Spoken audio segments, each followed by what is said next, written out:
Crash Bandicoot the season was a mistake. Hayao Miyazaki. Hello everyone, my name is PJ and welcome to The Void. I should really know better by now than to start up massive projects like this one, because what always ends up happening is either I or the people I'm doing it for will lose interest and then it never gets done. And 6 months is a long time to remain interested in Crash Bandicoot, especially considering most of the games aren't that good. My original plan was to do 5 more of these, and I already had the audio recorded for the next one. It was an hour-long recording talking about just 2 games. I can't do it, alright? But I don't want to leave it unfinished, so let's just do them all, at once. I mean, people seem to really like the format of my last video where I reviewed 91 games in a row, and it's easier to do things like this in bulk, but I do intend to give special treatment to games that I feel really deserve a good talk about. But there are 23 Crash games left to discuss, not counting Crash Purple, and while I did try to beat them all, there were some where I couldn't, and a couple I wasn't able to play at all. But I do mention every single game in some capacity. I just want to get this done, so let's not waste any more time. The first one I should mention is Crash Bandicoot 99X, a Tiger Electronics game that actually predates Crash 3 by a couple months and was the first game not developed by Naughty Dog. The premise is that the ghost of an old miser named Mr. Crumb haunts his mansion in order to protect his treasure, and Crash decides to raid the place for some reason. It follows the standard tropes of Crash games, running forward, breaking boxes, spinning enemies, but in a horror setting. There are skeletons and mummies, haunted woods, and a graveyard. Very unusual for Crash. It was pretty damn advanced compared to Tiger's other handhelds, but alas, I have no way of playing it, so these screenshots are the best I can do for you.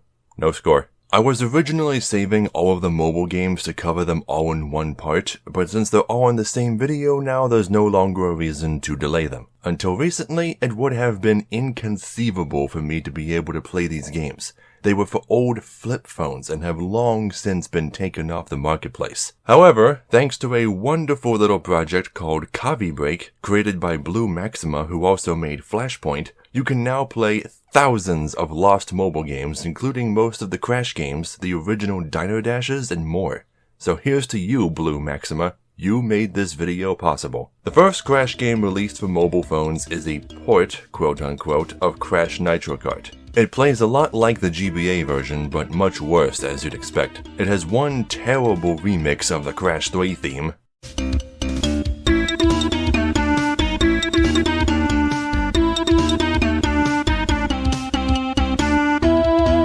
and it plays in Mode 7. The controls are pretty decent for having numpad input, but there are only 4 playable characters. There are unlockable tracks, but they're really not all that different or memorable.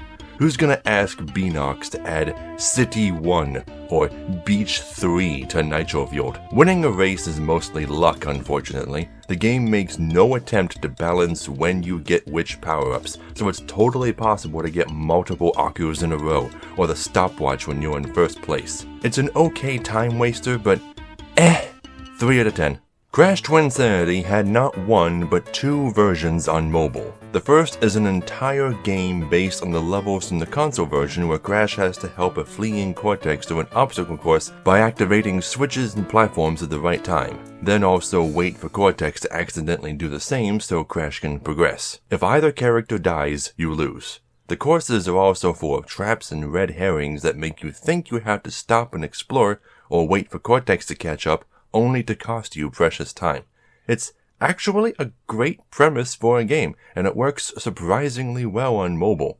There are only 6 levels, and it only took me about 20 minutes to beat them all, but if this game were released today, I could see the potential in a built-in custom level maker. I give it a 6 out of 10. Yes, I know, that's higher than what I gave the console version, but these scores are based on which game I'd rather play, and this is the one I'd rather play. The other mobile version is Crash Twinsanity 3D, which is actually in 3D?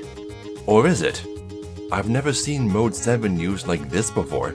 It has a terribly written and portrayed rehash of the console version story, complete with horrendous dialogue. Come on, you bumbling fool! Nani? Come on, Crash, enough with the jungle. Let's go to my lab. Fuck! While the controls aren't completely broken, it is hard to gauge when to jump over pits. The perspective is weird. Overall, it's not that hard to play and you don't have to break all the boxes or anything, but the version I played is bugged and freezes whenever I try to load the third level, so I can't finish it. No score. This mobile game is simply called Crash Bandicoot and was sold in 2 halves, so if you wanted to play the whole game, you had to buy both halves. A precursor to the horrible world mobile games would later become. For being played with a numpad, the controls are actually really good. You get nearly all of Crash's usual moves like sliding, crawling, high jumping, and body slamming, but there's no audio whatsoever. No music, no sound effects. I just play Crash music in my head while playing.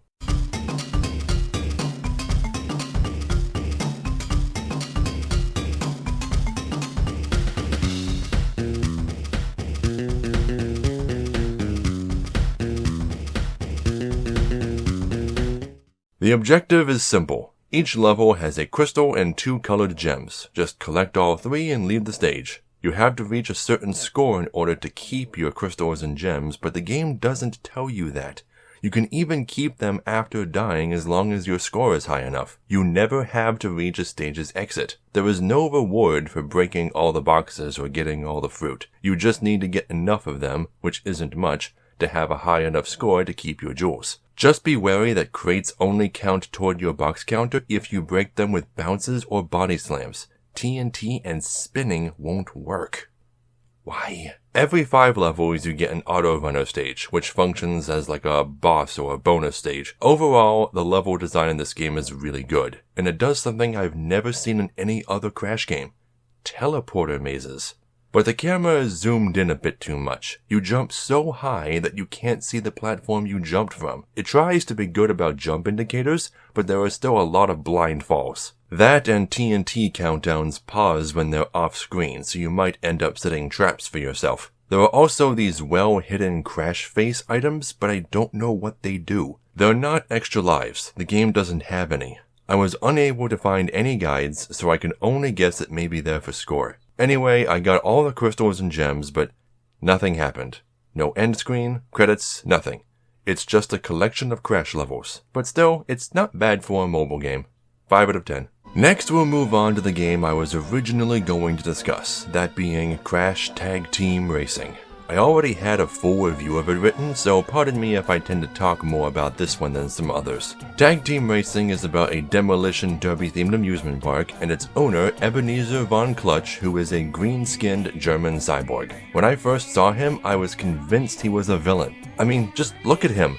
What's more, he's a cyborg, and pattern recognition strongly implies that all cyborgs in this universe are evil. But Von Clutch ended up being a great guy. He's just a lovable dork who enjoys nerding out about demolition derbies. Mein Name is Ebenezer von Clutch. I like Speed und Violence. Other than Von Clutch, the only other new playable character is Pasadena Opossum, a Texan race car driver and Clutch's right-hand girl. Wait, hold on. She's a mutant. She's a mutant just like Crash and Tiny and all them. Why does she not know Cortex? Where did she come from? How? Forget it. Other than being the game's source of Southern stereotype humor, Pasadena has one other character trait that I'm ashamed to admit I enjoy. And that's her unquenchable thirst for Crash Bandicoot. Oh, hey, cutie. You ever seen me driving on those tracks there? I need a power crystal to get this steer jumping. You don't got nothing but good looks right now. You get heat stroke, Crash? You need mouth-to-mouth or something? The other 6 playable characters are the returning Team Bandicoot, as well as Cortex, Nina, and N-Jin, who is now sporting the Tim Burton-ish look that he'd have for the rest of the series. 2 new characters are the news reporter duo of Chick and Stu, get it, who narrate the game and give tutorials. Also, Chick is voiced by Quentin Flynn. Okay, you've reached your first ladder. Somebody get a picture. To climb a ladder, press the X button to jump on, and then press it again and again until you reach the top. And lastly is Willy Wumpacheeks, the most bizarre character in the entire series. He's an anthropomorphic wumperfruit who blows froze snow from his nose hose and knows pros that brings woes and slows those Joe Schmo pros that does. Bros. Yo-ho-ho in a bottle of Wumpa Whip. Ahoy, mateys! Batten down your hatches and swap my poop deck, says I. The plot is that someone has stolen the black gem that powers Clutch's mechanical body, without which he will soon perish. Knowing his end is coming, he decides to hold a demolition racing tournament to decide who his successor will be. Cortex joins because he wants the land and materials to build a new base with, and the Bandicoots join just to keep Cortex from having his way. Of course, your real goal is to find the gem and prevent Clutch from dying in the first place. So, after the intros and the tutorials, we finally get into the game and... whoa, what is happening? Apparently, tag team racing does not like being emulated. At all. I tried 2 different emulators and 2 different ISOs and I encountered all kinds of problems, like freezing, severe lag, and a total lack of sound. Luckily, I own a physical copy of the game, and an original model PS3 that can play PS2 games. So I popped it in, and what the fuck? I'm still getting lag? Please tell me that's not how the game actually is. Thankfully, it's not. The PS3's backwards compatibility is made possible via software emulation. It's still an emulator, which means it only runs at optimal performance on an actual PS2. So that's how I had to play it, meaning my footage for this game will be a lower resolution than usual. Sorry, but this glitchy NPC was here on every platform. The most notable thing about tag team racing that sets it apart from the other racing games is that it's a hybrid platformer, with a main hub and sub-hubs for platforming challenges and missions to complete. Mastering these environments is crucial to completing the chicken challenges, which seemed unreasonably hard at first, but are really fun once you get good at them. There are also a wide variety of minigames and things to do other than just racing. The game's main collectibles are power crystals, of which there are 142, but only 70 are needed to beat the game, meaning that there are 72 optional crystals, including the 30 that you get for winning races. Yes, that's right, you never actually have to win any races. There's a sort of subtle brilliance about that idea. It's a racing game where you don't have to race. You do have to get behind the wheel and participate in some of the driving missions, but never the actual races. Is that good design or bad design? Well, that's subjective. I personally like it, since the game can still be enjoyed by Crash Bandicoot fans who don't like kart races, or can be beaten by kart racing fans who don't enjoy platforming.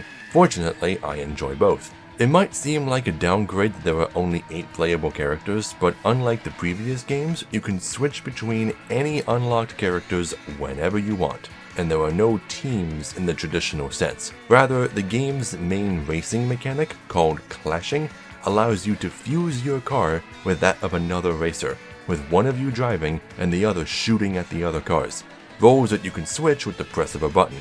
It is always beneficial to be clashed with another racer, but beware, whoever initiates the defusion gets a boost, so don't be the one who gets betrayed. If no betrayals occur and a clashed car crosses the finish line, both racers qualify for first. As you can see, the teams are very fluid in this game, and since there are 8 characters, each has 3 cars to choose from, that means there are 252 unique car combinations. Holy shit. The normal power-ups from previous games all have different skins. Instead of TNT or bombs, you get dynamite-throwing monkeys and exploding chickens. Don't really get the point of changing them. Also, you have a rear view mirror, which is a really nice touch, but if you don't like it, it can be turned off. And lastly, there's no power sliding in this game. Instead, it's been replaced by an upgraded version of brake sliding, which makes you go faster while making sharper turns. I'd be lying if I said I didn't enjoy this change at first, but this game's brake sliding is too good. Most of this game's races are just too damn easy. In fact, almost all of the driving missions were a complete cakewalk for me. Almost. 2 missions in particular drove me insane. Crashinator for Craters of Uranus, and Fast Lap for Rings of Uranus. And yes, I know those level names are supposed to be puns, but they rely on the incredibly immature and incorrect pronunciation of Uranus, and I refuse to give them the satisfaction, especially since they use the same pun for all 3 space levels. I spent so long on this one Crashinator challenge that the game actually bugged out on me and I had to reset the console. And beating the time for this Fast Lap requires ridiculous precision. Look. Put the pedal to the metal.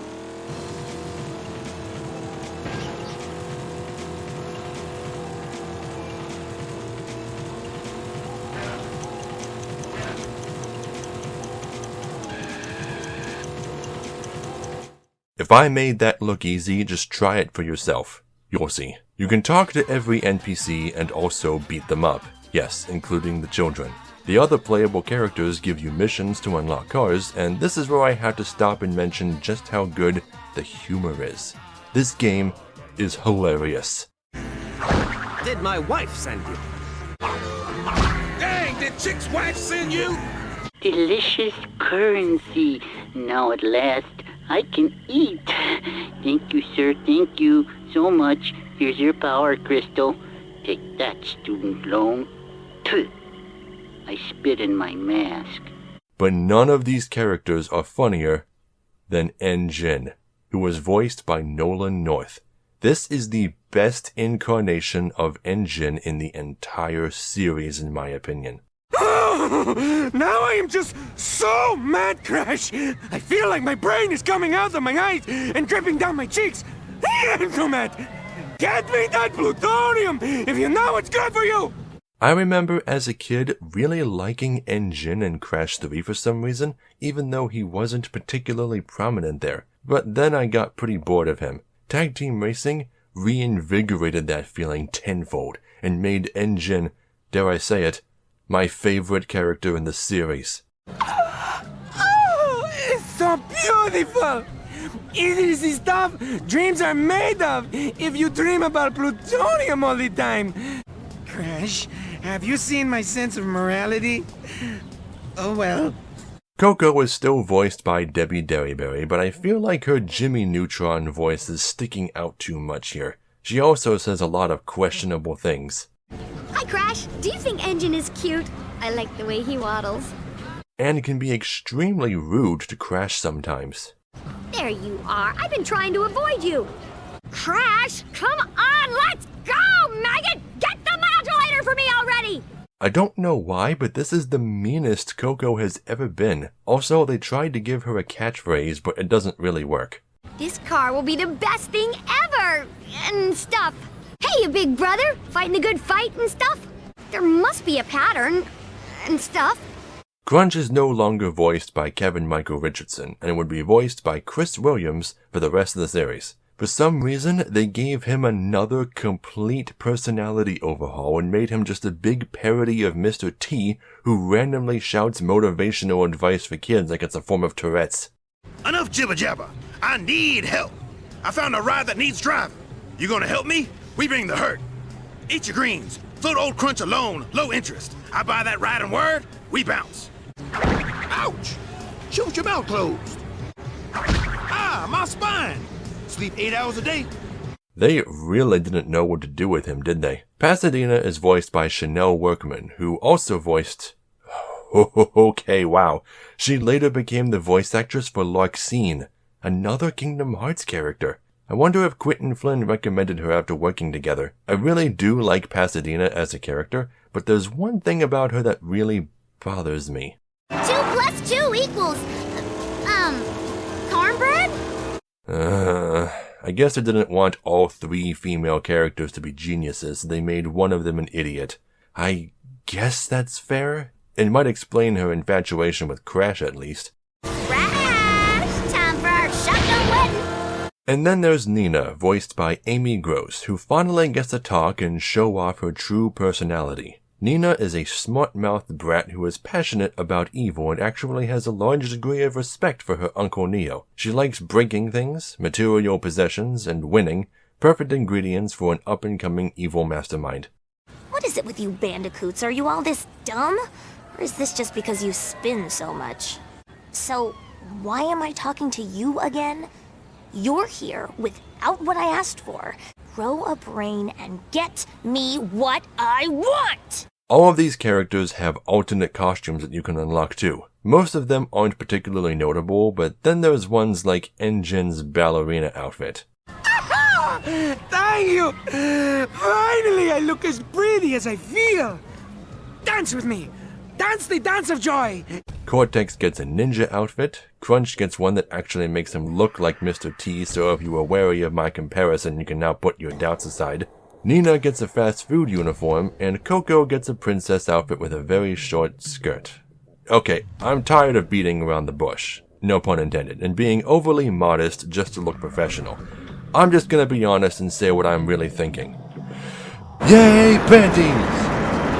But then there's Crash, who gets an unreasonable quantity of costumes compared to the others. Of the 16 unlockable skins in this game, Crash gets 9 of them, and everyone else gets only 1. I get that Crash is the character we see the most of in the game, but was this kind of overly special treatment really necessary? Some of these costumes I'd really rather not even see. Do yourself a favor and don't waste your coins on these until you've bought everything else. The soundtrack. I've already gushed about how great and talented Spiral Mouth is in my previous video, and their work on tag team racing, while not as memorable as Twinsanity's, is still a masterpiece. Although there's a big difference this time in that they're not working alone. They were teamed up with Radical Entertainment's songwriters, so not every song is completely a cappella this time. Real instruments were used for the song E-Velocity, which is one of the best covers of Night on Bald Mountain I've ever heard.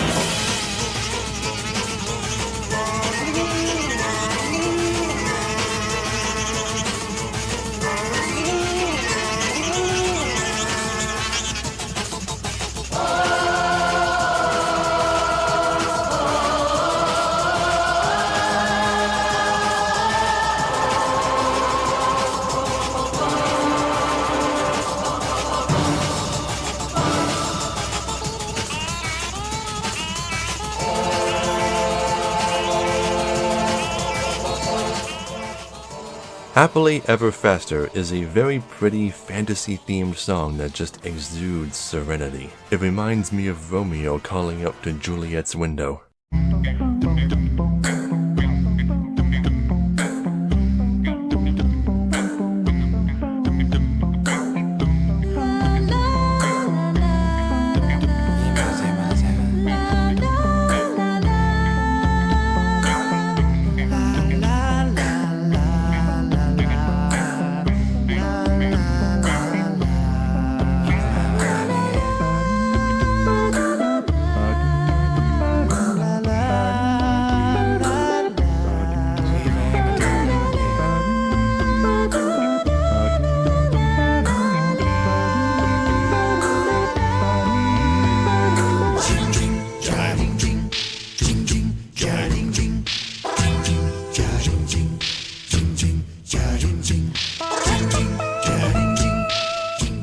Everything is so high energy, bombastic, and thematically appropriate. The fantasy songs sound like they're out of an old Disney movie, the sci-fi songs sound futuristic and alien, and the pirate songs are adventurous and invigorating.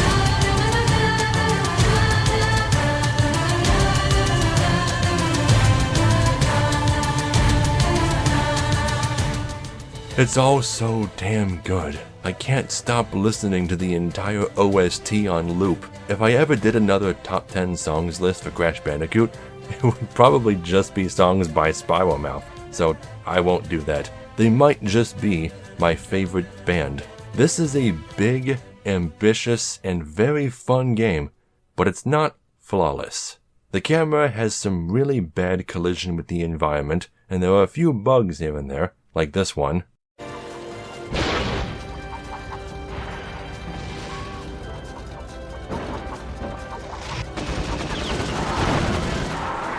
In 2 different places, I encountered soft lock positions that I couldn't get out of. Luckily, I can just save, quit, and reload to escape. Nothing terrible, but it reflects poorly on the game's structural stability. And then there's the story. Right before you access the final area, you get a cutscene where everyone gathers around to try to unravel the mystery of who stole Von Clutch's heart. His physical heart, shut up. Coco points out that the only clue they have is the presence of Whip near every power gem location.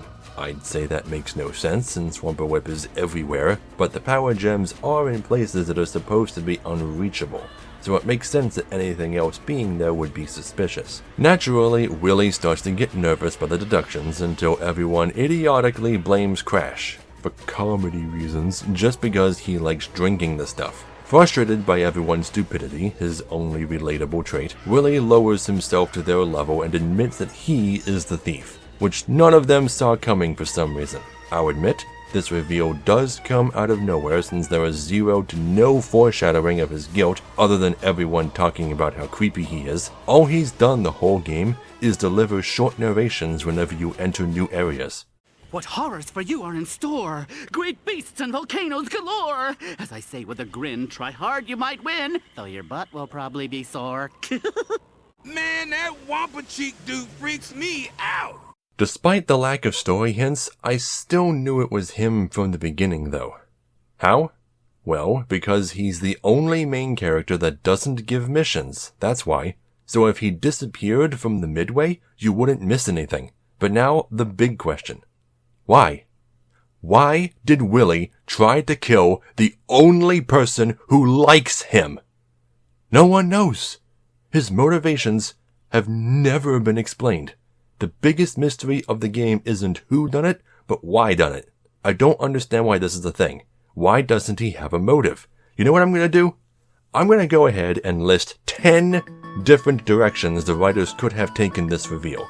Feel free to use any of them as your personal headcanon. Number 1. Willy was created by Von Clutch and hates existing since he's a freak of nature that no one likes, so he wanted Von Clutch dead. Number 2. Willy realizes that the park is dangerous and is trying to shut it down by killing the owner. Number 3. Same as before, but he planned to return the gem as soon as the park was shut down.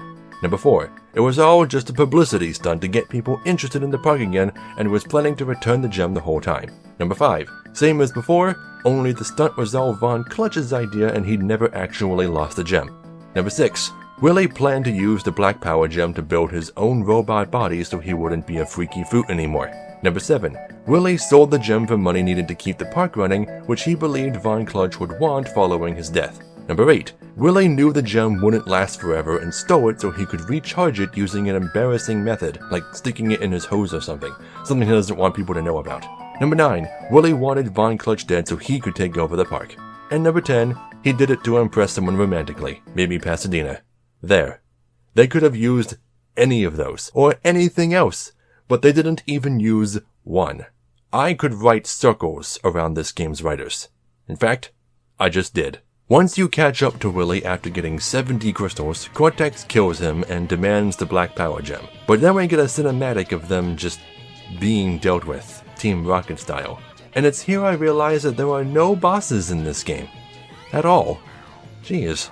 Crash returns the Black Power Gem to Von Clutch, accidentally knocks it back out of him, and then just drives off while his friends awkwardly cheer him on because they're humoring his antics or something.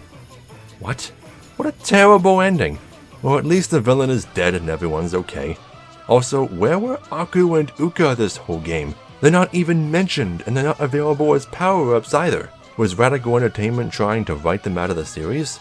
Or were they off getting their makeovers?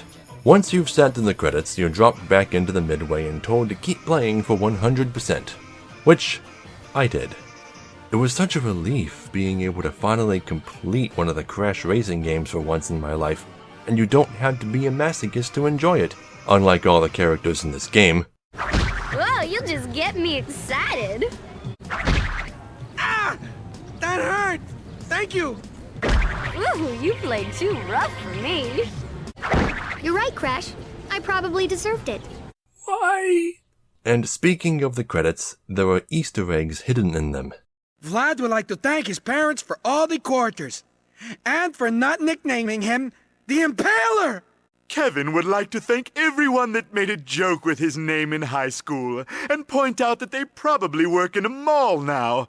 Sanella would like to thank her supportive husband, who picks her up and bench presses her daily! It took me almost 10 minutes to listen to it all. Does the content never end? Probably not, because there are also cheat codes. And that's not all. You can also unlock bonus arenas and new cars by connecting to the PSP version. And that's not all. There's... Actually, I had to stop. I will not stop talking about this game if I try to tell you absolutely everything about it. You're just gonna have to play it for yourselves. You are just trying to make me angry, aren't you? Well, you've succeeded! This is one of the best Crash Bandicoot games I have ever played. I'm giving it an 8 out of 10. And as for the PSP version, it's virtually identical to the PS2 version, if you can believe that. The audio isn't as good, but the FMVs look better on the smaller screen. Driving doesn't feel as tight, but the platforming is improved by the lessened camera control. Otherwise, it's pretty much 1-to-1 as far as I can tell, so same score. The mobile version of Crash Tag Team Racing, which is just called Crash Racing, is of course heavily simplified. There are 9 tracks divided evenly between 3 tournaments and only 4 playable characters: Crash, Cortex, Nina, and Pasadena. Coco got benched. Interestingly, the game does include the console version's clashing mechanic, but let me tell you, in this game, fusion bad. Not only can you not gain or use power-ups while clashed, but when you unclash, your partner always takes the lead, and sometimes you get pushed off the tracks. What's more, if you cross the finish line while clashed, your partner will be placed higher than you. So always defuse no later than halfway to the last lap. For winning tournaments, you unlock new cars with different stats, and you can use any car as any character. For the first 2 tournaments, I breezed right through them. Came in first place every race without even trying. But the 3rd tournament? Holy hell, that one took 4 times as long to beat. And I only managed to do so because I got real lucky with consecutive masks at the end. For beating all 3 tournaments, you get another car and a still image end screen. What more could I ask for? It's not a terrible game and the graphics are really good with well-handled Mo 7 and parallax panoramas, but it's still a cheap knockoff of a far superior game. 4 out of 10.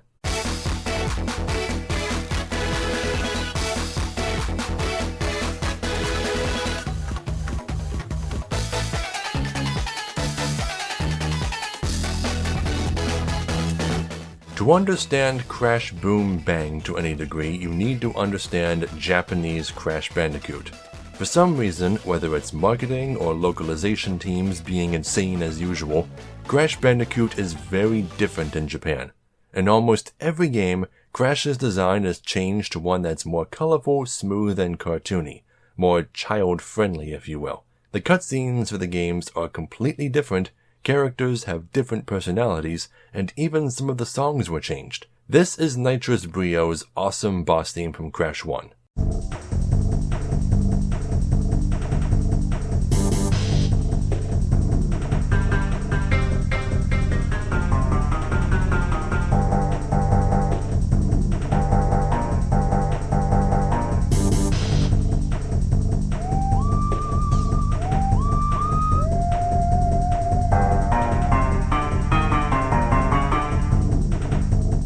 And this is the Japanese version.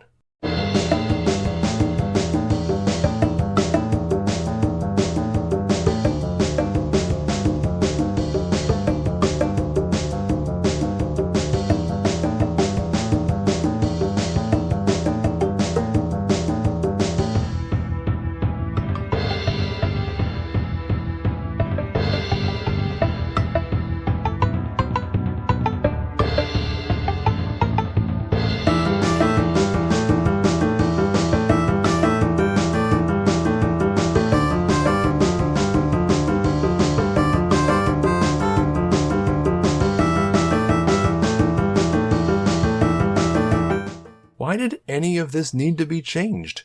What is the point? It's still going on to this very day, too. We've also talked about the Japan-exclusive manga, right? The one that created Penta Penguin, the design for Fake Crash, and the idea that Tana left Crash for Pinstripe. The manga had a huge impact in the future games, and it seemed like Crash was pretty big there. But for some reason, Tag Team Racing was the last Crash game localized in Japan. They wouldn't get another one until the Insane Trilogy. And I don't know if this was the cause or the result, but some way or another, Crash Boom Bang was made. So, what is this game? Well, before I played it, I was under the assumption that it was like a sequel or an expansion for Crash Bash, a minigame compilation of sorts. Remember when I said Crash Bash was like Mario Party but without the board? Well, Crash Boom Bang is like Mario Party. Board and all. There's an adventure mode where you pick a character and play through a story spanning 6 levels. The plot is that a new character, a rich Tasmanian devil named Viscount, is searching for a legendary, wish-granting treasure that his forefathers also spent their lives tracking down. He comes up with a plan to trick people into searching for it on his behalf by offering a $100 million reward for completing various contests that will lead him to it, rather than just offering people the same reward for finding the artifact for him. Oh god, it's already starting. Oh, and the treasure in question is called the Super Big Power Crystal. I hope you don't already have a headache, because as soon as you get into the game, it's going to get a lot worse. So there are a bunch of playable characters, but only 4 are unlocked from the start. This game marks the only time Crash's model was changed in reverse for overseas releases, even though none of the other characters were. For example, Pura. My god. What have they done to you? Why is he bipedal now? And why is Pinstripe one of the default characters? And why is Coco so uncharacteristically sexy? Tana's in this game too, and holy shit, why are her boobs so huge? Why are everyone's arms so long? Why doesn't anyone ever stop making noises? Why does Aku Aku look so pissed all the time? Why don't I have time to shop or read what my items do before the dialogue boxes time out? Why am I given a tutorial on how to use items at the start of every turn? Pony Race doesn't want me to tap with the stylus or mash the A button. Why do characters' faces keep popping up and getting in my way? Pinball game, we both failed. Why did I get more points? Holy fuck, dude. Depending on the map, there is one of 2 conditions for winning. Either reach the end, easier said than done, or collect all the hidden key items. It doesn't matter who actually does this, since the winner is determined by everyone's scores, and nothing else. As soon as I realized this, winning became extremely easy, as all I had to do was not buy anything and sell all my items for score. I didn't even have to do well at the minigames.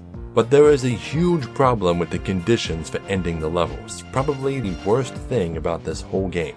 There is no failsafe for players being unable to do so.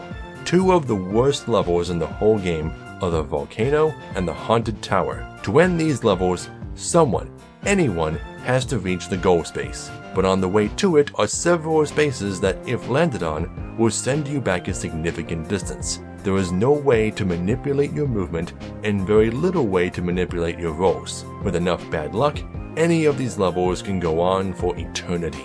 But those aren't even the worst stages. The worst one is actually the underwater level, go figure. This is one of the boards where everyone has to find all the key items to end the level. The keys are invisible and hidden on various spaces, so you just have to run around the board landing on different spaces until you found them all, right? No. That's not all there is to it. In this game, panels are 2-sided. Using an item called a spatula, it's possible to flip a panel over to its underside, changing the properties of that space. And some of the key items are on these undersides, but there's no way to guarantee that you'll get a spatula from the item spaces. It's all RNG. I was lucky enough to have an item that showed me which space the key was hidden in, but it doesn't do anyone any good unless the space is flipped.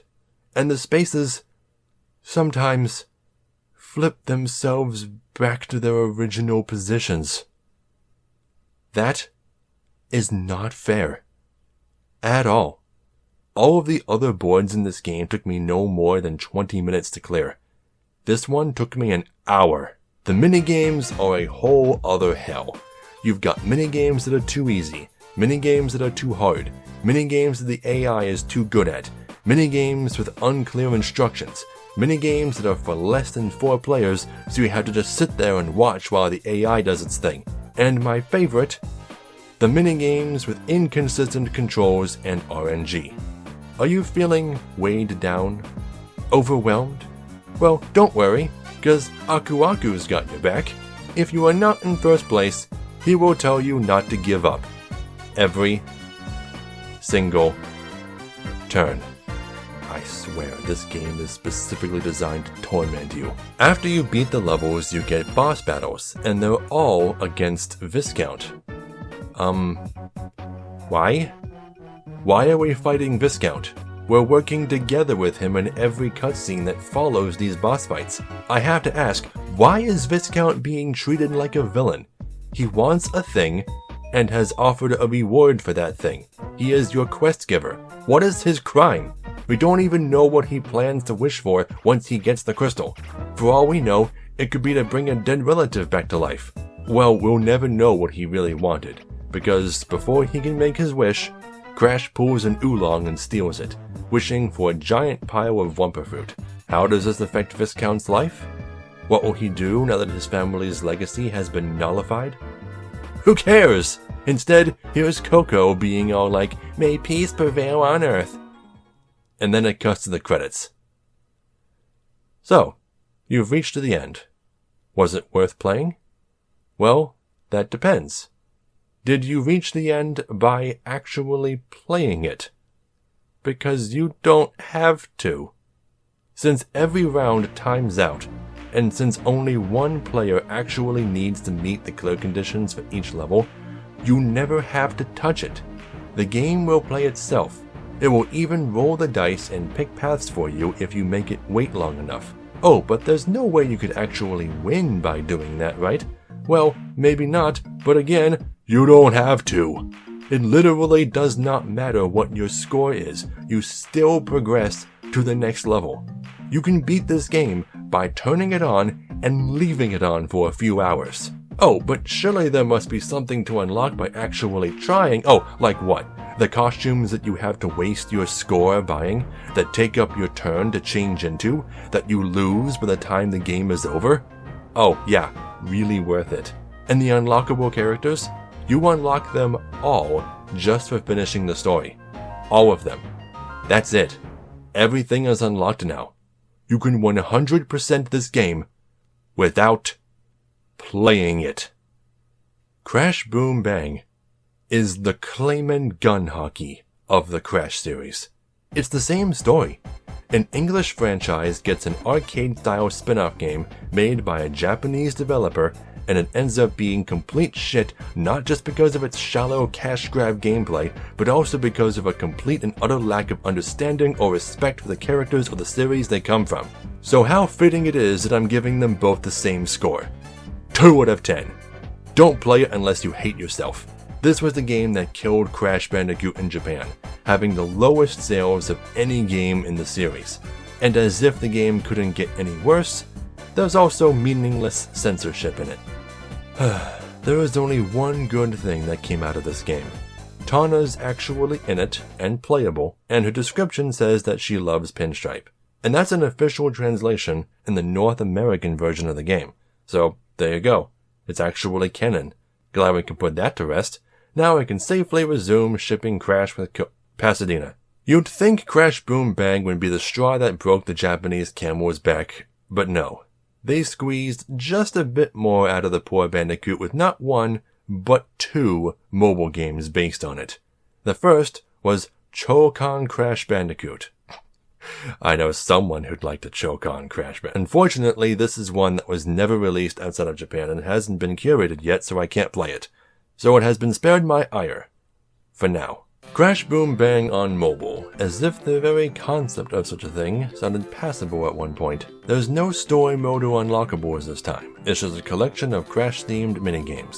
Well, most of them are Crash themed. Some of them have nothing to do with Crash at all. It wouldn't surprise me if these were all reskins of other phone games. But presentation-wise, it's not terrible. Some of them are actually kind of fun, but the rest are really boring. 3 out of 10. It's also worthy of note that this was the last Crash game released in Japan until the Insane Trilogy, so they didn't get any of the 10 games I'm talking about next.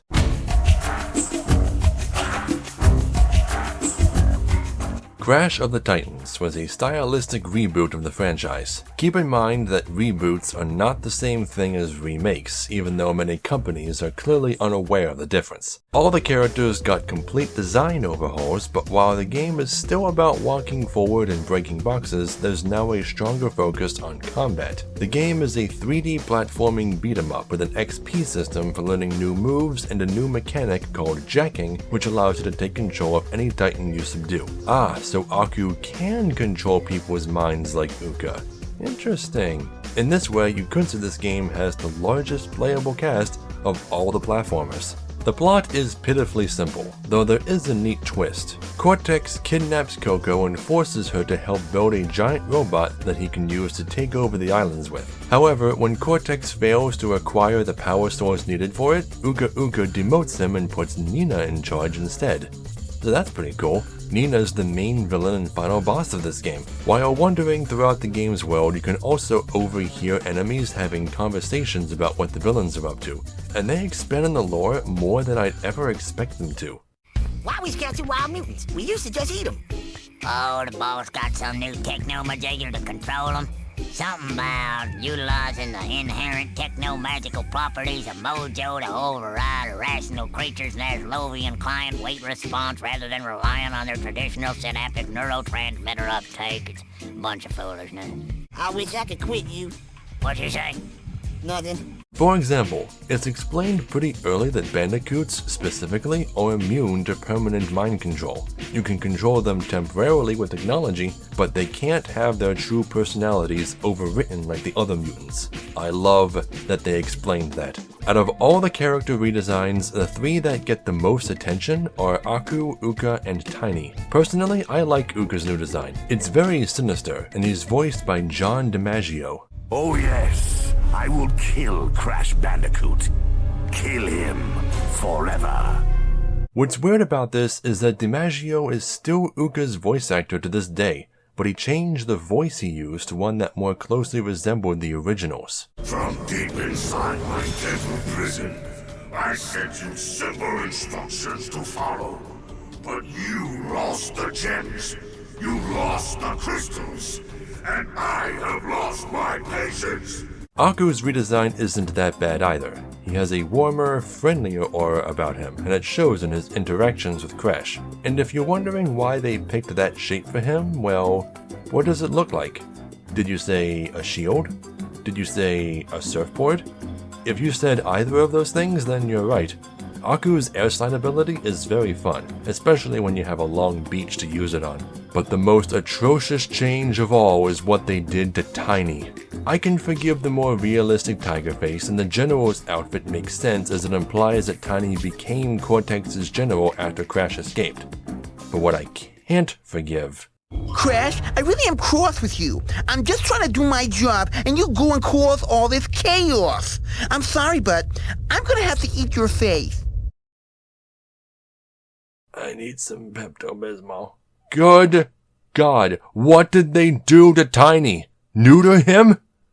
And just when I was starting to like him, too. Yeah, I'm really sorry about that. I wish some sort of reconciliation was possible here. And frankly, I'm still mad about the last game. You didn't even invite me. That really hurt. Luckily, he doesn't play much of a role in this game or any of the subsequent ones. The combat follows beat-em-up tropes of the time, consisting of timed button combos that are expanded upon as you level up. A big criticism of this game is that you don't start with the ability to spin, and early on, spinning too long makes you dizzy. While I agree that that is lame, it's also really satisfying when you unlock the ability to spin infinitely. The animations for Crash's attacks are surprisingly fluid. He is like a drunken kung fu master, dancing about the arena like a ballerina tempest of fists. In fact, all the graphics in this game are really good for PS2. and many of the environments are breathtaking.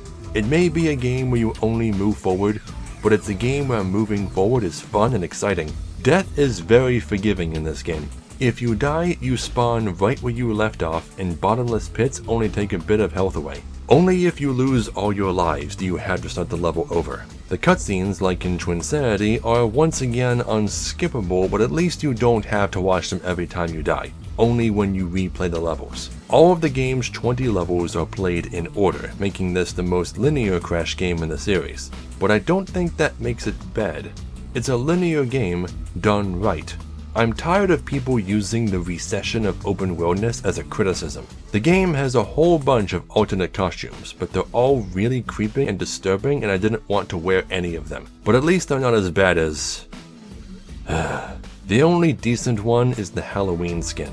The game has a co-op mode, where the second player controls a white-furred copy of Crash called Carbon Crash. There are a few weird settings available, like switching control every time a player jumps, or letting one player temporarily go solo, but most of the time you'll be fighting side by side. Though because of the way the camera works, this can lead to some weird bugs. The wonderful sense of humor from Tag Team Racing returns, and Nolan North reprises his role as N-Gin. All 4 of N-Gin's levels are filled with loudspeakers, so you can hear his many lines while you're playing through them. Attention, revolting yet beloved Dome Monkey servants. Tomorrow is Make Your Child Work in the Court Day. Be sure to bring your many rat-like offspring so we can make them do work considered unsafe for robots.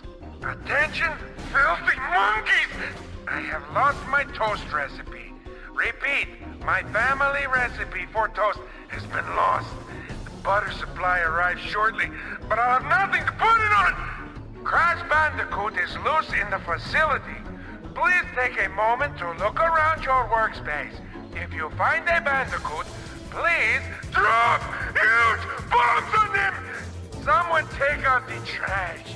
And by trash, I mean Crash. Hey, that rhymed. I should start a record label. Then I could get some chicks. Tired of monkeys. Running a little low on minions. I gotta wonder why I don't send them all in at once. There are some weird things about the story though. Like, there's a scene late in the game where Aku says he can sense Coco's presence and teleport to her general vicinity. Why didn't he do that sooner? The villains seem reliant on making Coco build the robot for them. Does that mean she's smarter than them and they know it? Also, why is their plan to destroy the Wampa Islands? What would that get them? I thought they wanted to take over the world or kill Crash or something. Throughout the game, Crash, as is typical for him, doesn't really speak at all. He just babbles in gibberish while Aku does all the talking. But then, at the end of the game... Now let's go home and eat pancakes! Pancakes! I don't know why, but I found this scene to be really adorable. I was surprised. Other than tiny and some minor plot holes, I ended up really liking this game. I'd dare say it's one of my favorites in the series. The reward for getting 100% isn't even worth it, so you can just have a nice, relaxing romp to the game without worrying about missing anything. I'm gonna give it an 8 out of 10. Also, completely unrelated to all of my other criticisms. Goth, bat, schoolgirl, minions with black panties. That is all. Crash of the Titans has the most versions and ports out of any game in the series, a total of 7. There's the PS2, PSP, Wii, and Xbox 360 versions, which are all mostly the same, the GBA version, the Nintendo DS version, and even a mobile version. The next one we're going to talk about is the GBA version, which is also the last Crash game for that console. Titans on the GBA is a side-scrolling platformer, much like the previous GBA entries. Crash still learns new moves by leveling up and the jacking mechanic still exists, but it feels underutilized. Most of the Titans feel very samey, with little mechanical difference between them other than attack range and jump height. For those reasons, Battler is the best Titan in the game, and if you ever get low on health, all you had to do is switch to another Titan and back and you'll be fully healed. It wouldn't surprise me if this was a glitch, because the game is full of them. For example, if you jack a Titan while it's being stunlocked by a saw blade, you'll become permanently invincible. but you won't be able to attack enemies or collect items. There are also a lot of game freezing bugs, including ones that prevent you from completing all the optional battle arenas. So it's a good thing there's an autosave mechanic. All the bosses in the game are fought the same way. You pick up some objects in the arena and throw them at the boss for massive damage. Somewhere among them is an invincibility power-up that you can use to beat them up for a while. If you so choose, you can jack the boss when they get stunned, use them to beat a small wave of weak enemies, and then are given a titan that you can use to finish them off. Do not try to fight the bosses as regular old Crash. You will die, unless you're fighting Tiny. You can stunlock him with your regular combos.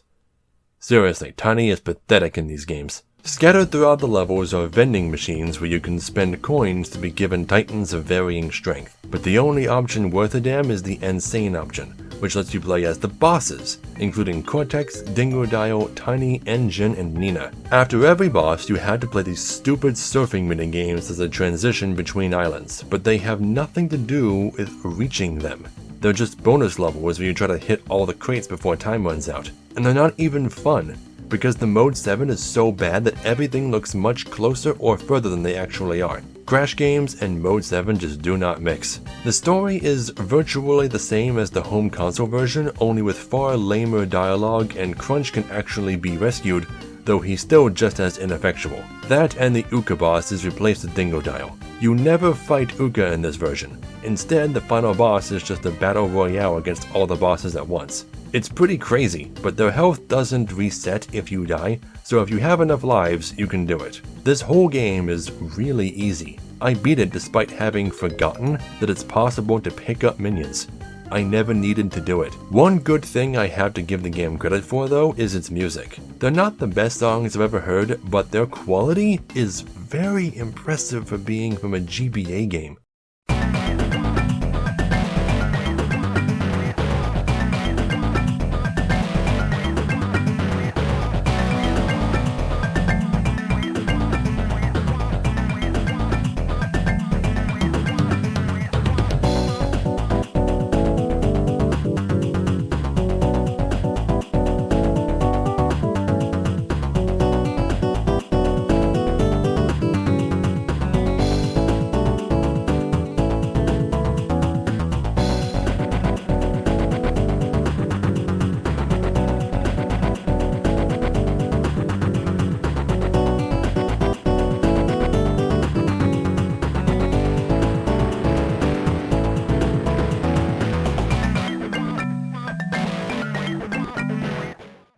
The glitches aren't that intrusive, and while the gameplay isn't terrible, it's actually kind of boring. And the dialogue is painful to read, but the graphics and music are really good, so I'm gonna say 5 out of 10. Next is the Nintendo DS version. While the GBA version remained very similar to the home console version in many ways, the DS version almost completely deviates from it. For starters, Cortex's giant robot is already complete, which means they don't need to kidnap Coco for it. Instead, Coco is actually useful in this version, and functions as a merchant selling upgrades for your stats and abilities. Crunch isn't in this game at all. Good. If you're not going to do anything with a main character, you shouldn't put them in the game. This version seems to have a slightly stronger focus on freedom than the others. You can choose what order you get your upgrades in, each hub gives you a choice of 2 levels that you can play in either order, and each level has branching paths for you to choose between. But that last one is only an illusion of choice. The levels do this weird 4th dimensional shit where whichever path you don't take gets stitched to the end of the one you do take. So in the end, you'll still take both paths, you just get to decide which order you do them in. As for upgrades, there is very little reason to take anything other than attack and slide upgrades, because health and defense upgrades are completely useless. Why? Well, you see, there's this pachinko game you can play on each island where you can unlock hacks. Most of these hacks just do things like replenish your items and such, but one of them makes Crash invulnerable. The mutants you jack can still be hurt, but you can't. It's the most overpowered upgrade in the series. You can't game over once you get it unless you fall into a pit. There are no downsides to using it, and it's really easy to get.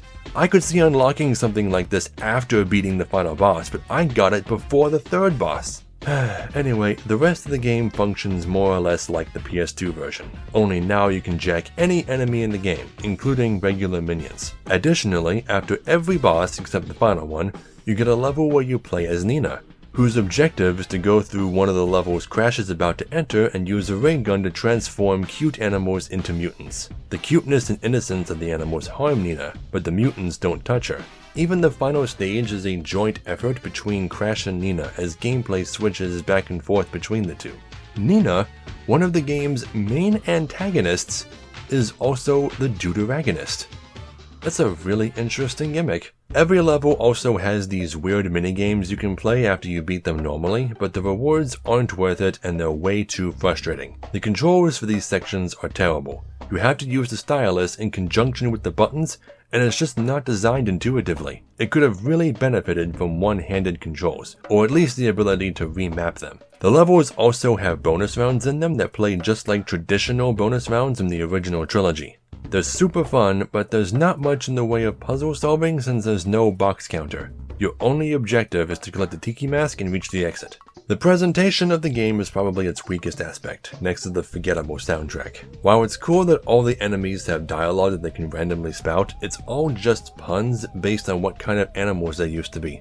Nothing insightful. The humor is incredibly lame, and for some reason, nearly everything everyone says is accompanied by a laugh track. A laugh track! I've taken very careful precautions. I waited until he fell asleep. That pathetic hairball sleeps through anything. It's like the writers knew they weren't being funny. Oh, and don't think Crash is spared just because he can't talk. Oh no. Whenever Crash jumps, there's about a 1 in 6 chance that he will fart. It happens a lot. Just try to tune it out. There is one good thing they did though. When Crash idles, he will occasionally do the Crash Dance.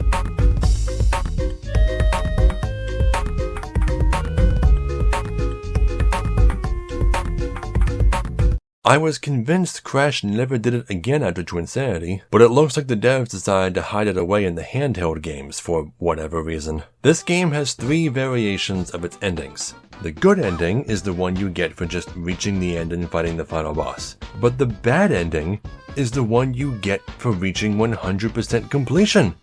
What?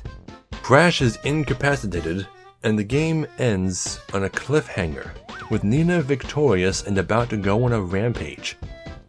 Why is this the 100% ending? They should be switched, and just to make things more confusing, there's a secret extension to the normal ending that you can only access by reaching the end with only 0% completion. And to access it, you have to blow into the DS's mic while it's fading out. And you'll get a readout of how well you did in Nina's stages. Oh, and the game doesn't give you any way to refight earlier bosses, or replay Nina's levels. It just doesn't. This game isn't terrible if you're just playing it to have fun. The controls are great, and the upgrade system and different endings provide a semblance of replay value, but the presentation is a disaster. 5 out of 10. Crash of the Titans on mobile actually surprised me. Though the presentation could be a little better, this is a full-fledged game. The graphics are really nice, about the same level of quality as a Super Nintendo or old arcade game. There are no sound effects, but the entire game is accompanied by a relatively large and decent MIDI soundtrack. The plot is a little different, but not by much. Cortex is turning animals into mutants and building a giant robot, and he's stolen the 4 legendary Tiki Masks to help him do it. Each of the game's first 4 bosses has you rescuing and then gaining the powers of each mask, though these powers are just new combat moves that you never need to use and are difficult to even pull off. The game is presented using a Mario 3 style world map with branching paths and locked doors. You unlock these doors by finding keys in the levels, but not all levels have keys. You never have to play the levels that don't have keys, but until you know which ones those are, you'll have to play them all one at a time. The game has a few extra keys so you don't have to find every last one of them, and there's even a bonus boss key so you can skip one of the bosses if you're having trouble with it. The only downside to this system is that if you've beaten every level and are still blocked by a door, you had to go back to every level you've been to and try to find any hidden keys you missed. The levels themselves are side-scrolling beat-em-ups, and each usually has a mission associated with it. Kill as many enemies as possible, reach the end before time runs out, etc. But all doing these missions gets you is ranking, which is as useless as that mojo multiplier that I don't know the purpose of. I think it's related to the score you get at the end, but who gives a fuck? On the surface, the controls to this game are really good, and there are a lot of mechanics to learn, but the blight in the gameplay, and the worst part of the entire game, is the jumping. There is no jump button. All jumping is automatic. When you approach a hole, you automatically jump, and your arc and distance are determined by how fast you are going, meaning you might land smack in the next hole and die. If you're attacked while jacking an enemy, you get knocked off and go flying, like really far, and usually into a pit. You also seem to just randomly lose Wumpa Fruit from time to time, and always random amounts. Sometimes you lose them by dying, and other times you don't. I couldn't figure it out, but it makes trying to buy all of Coco's stat upgrades unfeasible. Coco runs a shop where you increase your stats by spending Wumpa Fruit, and the first one costs 50 Wumpa. After that, the price goes up by 50 each time. Since there are 25 upgrades, if it continues at that pace, you will need a total of 16,250 Wumpa Fruit to max out. It would already be pretty difficult to do this for each upgrade only 50, especially since you lose Wumpa too. But it's not like you even need to though. I only bought like 4 upgrades and I beat the game just fine. Just don't worry about Wumpa at all and you'll have more fun. The bosses in this game are all really creative, and they usually involve turning one of the boss's own mechanics against them. Tani looks super vicious in this game. Why couldn't he look like that in the console version? The game may have some design flaws, but there are some programming flaws as well, though they were extremely rare and didn't break the game. This is a really fun game for being on mobile, but it is still on mobile. 5 out of 10. Crash Bandicoot Nitro Kart 3D, unlike Twinsanity 3D, is the first fully polygonal mobile game in the series. Let me tell you, getting this game to run was a pain in the ass. Emulating old phone games is still a relatively new hobby, and even then, it's mostly Java games that are supported. For Nitro Kart 3D, I had to figure out how to set up and run an emulator for the Nokia N-Gage, which was a mobile phone game console hybrid. I also had to fiddle with the numpad controls a lot, and play without sound because the audio kept desyncing and the program crashes if you fiddle with the settings too much. There are 6 playable characters. Crash, Coco, and Cortex are here of course. Nitrous Oxide and Ripperoo of all people are the main antagonists along with Cortex, and lastly is a brand new character, Yaya Panda, who in lore is Coco's best friend. So there you go. Get shipping. The design for these characters are kind of strange.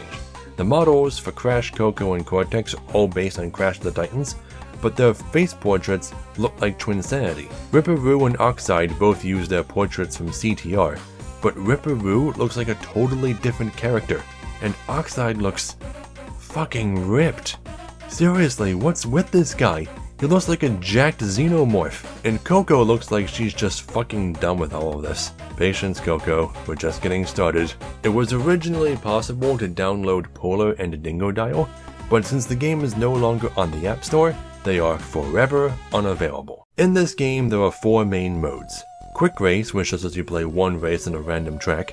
Cup, which lets you play one of the game's 3 tournaments in which you race on 4 tracks and try to unlock new characters. Time Trial lets you try to get good times on any tracks you've played in Cup mode. And then there's the Story mode, which is comprised of 8 missions. These story missions are actually a really cool concept, and I'm surprised more racing games in this series didn't use them. Each mission has a specific goal. Sometimes it's as simple as winning a race, but some don't require you to win at all. Like the first mission, your goal is to make sure that Yaya finishes before Oxide. It doesn't matter where you yourself place, and the game gives you tons of missiles and other weapons so that you can attack Oxide and slow him down. These missions are all pretty easy and fun, but the story they tell is told very poorly. Apparently, Oxide's master plan is to steal grass and Wumpa food from Yaya's homeland in order to refine it into petroleum, but you probably wouldn't gather that just from watching the cutscenes, and your goal is to stop him. That's it. Though I guess it's worth mentioning that another term for petroleum is nitrous oxide, so at least it's thematic. As for how the game plays, the driving controls are extremely floaty. They're not tight at all, but you do get used to them. There's a drifting mechanic that's supposed to help you make tighter turns, but it rarely works. It's awful and you don't need it to complete the game. Also, the game has rubber banding like you wouldn't believe. Every time I'd get really far ahead of the opposition, zoom, they'd catch up like it's nothing. That is one short and very tight rubber band. Also, all the collectibles are really tiny 2D sprites with matching hitboxes, which makes them very difficult to hit. Conversely, obstacles in the tracks have bigger hitboxes than their models suggest, and some of them are extreme bullshit. One nice thing the game does though, is that if you tie with the AI in a cup, the tie goes to you. Other games in this series don't do that. As for time trials, they're pointless. There are no time crates to hit and no relics to collect. They're just a way to have records of your personal bests, or to practice the tracks so you can do better in cup mode. Speaking of the tracks, do any of these look familiar at all? I didn't realize it until a few races in, but yeah, they are all taken directly from tag team racing. Same layouts, same environments, everything. The only iota of creativity in this entire game is Yaya Panda. And even then, they didn't do much with her. Once you get used to the controls, the game is okay. It's pretty easy to unlock all the characters and beat all the missions, but once you've done that, the game is basically over. 5 out of 10. Crash Nitro Kart 2 is a 2D Java-based version of Nitro Kart 3D. And while that sounds like a recipe for disaster, prepare to be pleasantly surprised. In this version, there are 16 tracks and all of them are original. You even get to see Yaya's homeland this time. All the same characters from 3D are present, with the exception of the DLC characters, plus 2 new ones, Tiny and Nina. All the characters use their original designs this time, except Tiny for some reason. While you don't have to download any of the characters, you do have to unlock them, mostly by playing story mode. The story is the same as the 3D version, with 2 notable exceptions. One is that there is more at stake this time, with Oxide planning to convert the entire ocean into fuel. And 2 is that Aku is no longer your guide. Instead, there's a new character.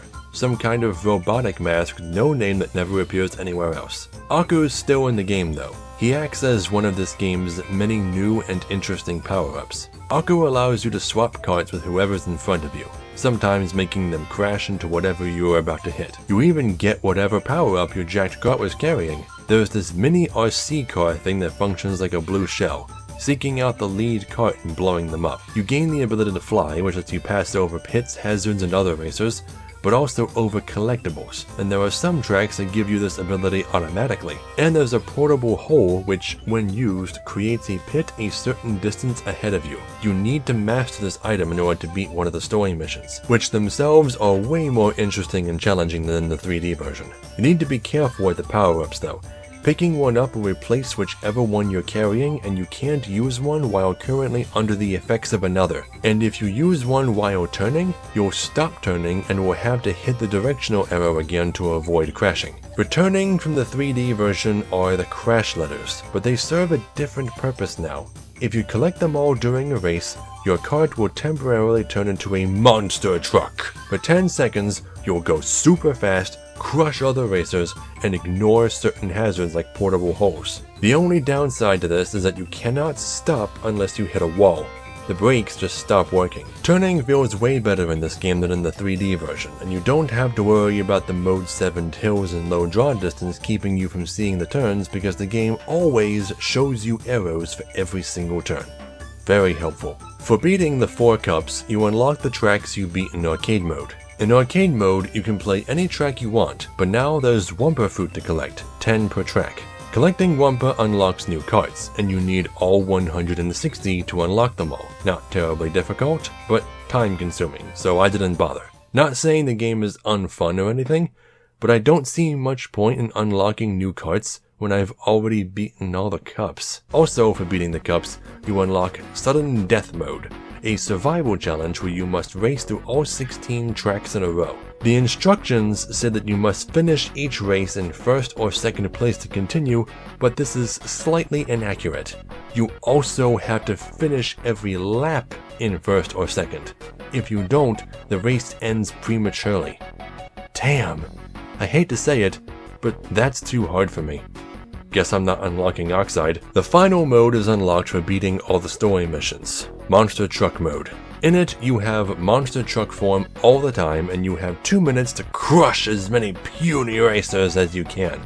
It's very fun and cathartic at first, but once you unlock Tiny by doing this, there's no longer a reason to unless you really enjoy it. Final thoughts. It's really cool how in some tracks the characters will wear different hats. Straw hats in Yaya's homeland, and for underwater and space tracks, bubble helmets. They're just nifty little details that show some actual heart went into this game.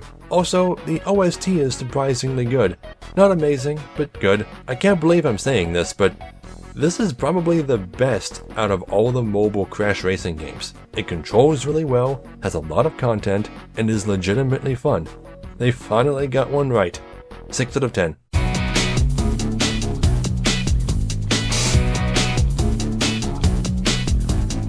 Crash Mind Over Mutant was the last main Crash game until the Insane Trilogy and acts as a direct sequel to Crash of the Titans. In response to the vast and completely unwarranted complaints about how linear Titans was, Radical Entertainment decided to make this game far more open world, and is a perfect example of why open worldiness is not automatically better than linearity. At times, it feels like the devs are even making fun of open world game design just to spite the critics. You spend the majority of the game backtracking over every location you've been to, and when you finally gain access to the limited fast travel method, I will use my power to let you move around quickly. You dummies probably walked everywhere. But I'm getting ahead of myself. The plot of Mind Over Mutant is that the mutants from the previous game have all been freed from Cortex's mind control and are now living in their own little villages, each with their own culture. It's actually really cool how they handled that and makes Crash's world feel lived in and developed for once. Cortex is planning to regain his control over them by gifting a series of malevolent virtual reality goggles to everyone, and helping him do this is— wait, don't tell me. It's Entrance, right? The whole plot is about hypnotizing the masses. It has to be— Nitrous Brio! Oh. Huh. Well, I guess Embryo is okay too. It's not like he ever got the attention he deserved either. And it seems he agrees. I was in the first game! So, Coco and Crunch end up getting taken over by the alluring devices. Crash is spared because of his brain thing, and the device short-circuits when he tries to wear it. Either way, it's basically a repeat of the plot from Entranced, just without Entrance. Or Entropy. Or Fake Crash.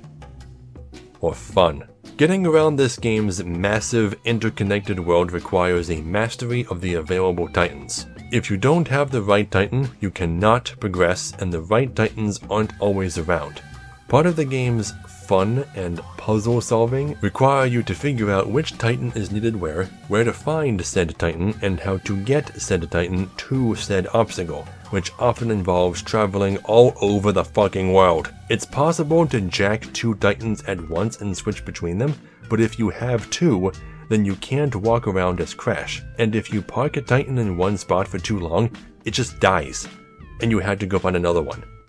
I actually had to make my own map of the game to keep from wandering around too much. The way to the school requires you to bring a rhino roller to the ice village, but you cannot fast travel there, because if you do, you'll have to complete a platforming puzzle that forces you to abandon Titans in order to get through to the village. So you have to go there on foot anyway. It punishes you for using the fast travel. Dummies probably walked everywhere. By now, you probably want me to explain those weird cutscenes I've been showing you. Well, Mind Over Mutant did this really weird thing where many of the cutscenes are animated in different ways. Some look like bad anime ripoffs, others look like retro black and white cartoons, Some look like edgy comic books, and some look just like South Park. Crash is really cute in this style. I don't understand the point of these alternative cutscene styles, but they're all really distracting. I had to go back and re-watch some of them because I couldn't pay attention to what they were saying over how loud my exasperation was. After that, the game is mostly just getting to a place, watching a cutscene, unlocking a new Titan, and then using that Titan to get to the next place, which is almost always the furthest distance away from where you are at any given time. The Titans you collect all have upgrades that they can gain while you're playing as them, and their XP levels carry over between members of the same species. So if you earn an upgrade as a Ratsicle, all Ratsicles you jack from that point on will have the same upgrade. The exception to this are the unique Mutant Kings, which must be unlocked via unwritten side quests and level up separately. They don't count toward 100% and are completely pointless. Also, in every version except the PS2 version, the Mutant Kings have different models and designs. Here, they're just palette swaps. And that's not all. Mind Over Mutant has co-op just like Crash the Titans did, and the opening FMV shows you fighting alongside Coco. And while Coco is the co-op partner for most of the versions, in the PS2 version, it's just Carbon Crash again. Why did they show her as being playable in the intro FMV then? Why didn't they remove it? Or better yet, why isn't Coco playable? Why is the PlayStation version of a Crash game the worst one? Anyway, being from the same team, I will say that the humor in this game is still pretty good. Not as good as prior entries, but it got a few laughs out of me. Attention, disgusting mutants. No, you can't have cheeseburger. So stop asking. It's a stupid meme anyway. This one rat NPC is really sexual. It's kind of disturbing. You're turning me on to self-defense programs. I'm so excited right now. I think you hurt me. Again, please. I think my girlfriend likes this kind of thing. If you're gonna keep doing that, I'm gonna get my gag. Hey Crunch, what you looking at there? Some sexy pin-up bandicoot? It's Coco. Find Coco's parts. I think Crunch knows where they are. He's been staring at them all day. They also did this really cool thing with Embryo where he's obsessed with receiving credit, even for things he never did, just because everyone attributes the Evolver array to Cortex. Greetings, little peons, which I invented. You see before you a glorious history of evil devices that me, invented. Over time, the disgusting heroes of this world, which I invented, me, not Cortex, read your Bible, I wrote it. I have invented recycling! Remember the Embryo patented phrase, reuse, recycle, revenge! I created Slinkies! Stop playing with them because they're mine! But there's one joke they did. Even all of that other stuff is pretty tame by my standards, but there are some times where a developer's fetishes show, and it's not always subtle. Behold, Uka Uka, a sentient male wooden mask, being milked, literally milked, by milking machines, while Cortex force feeds cake to him.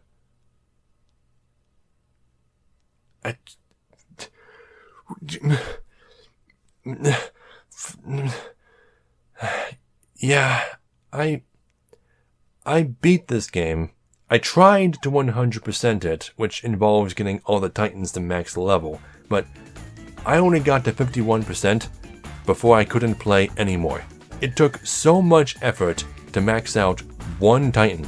I don't want to do that for all 12 of them, especially since some of them can't be leveled easily, like the Scorporilla. Your XP multiplier resets to 0 if you get hit just once, and then you have to get another 100 hit streak to get a decent multiplier. Not to mention the difficulty of getting around, the lack of substantial rewards for finding all the voodoo dolls. It's just not worth it. Do you know what the most fun part of this whole game was? The Rhino Roller areas. There was this big, huge expanse of dunes where you can zoom and woo all over the place. That was fun. In fact, the only things keeping the game from being fun are the obvious elements of grinding and backtracking. With those present, I'm forced to give the game a 4 out of 10.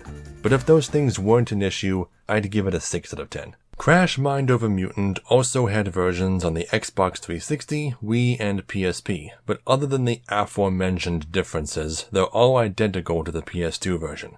The one we'll be talking about next is the DS version, which, like the DS version of Titans, is completely different. The basic plot is the same. Crunch and Coco get brainwashed by evil techno-goggles, and it's up to Crash to stop Cortex and save them. But that is where the plot starts and ends, because there are 0 cutscenes between the intro and outro. Plot is not this version's central focus. In fact, as you'll soon see, relevance to the Crash Bandicoot series isn't even a focus. The game actually plays a lot more like Super Mario World, with a dot-based world map, levels with multiple exits and branching paths. There are 5 hub worlds, each with 8 levels and a boss, except for the 5th hub, which has 2 bosses. You don't need to beat all 8 levels to access the boss, you just need to find the shortest path to level 8. But somewhere in these 8 levels are 3 bonus rounds, timed obstacle courses that are surprisingly really cool and fun,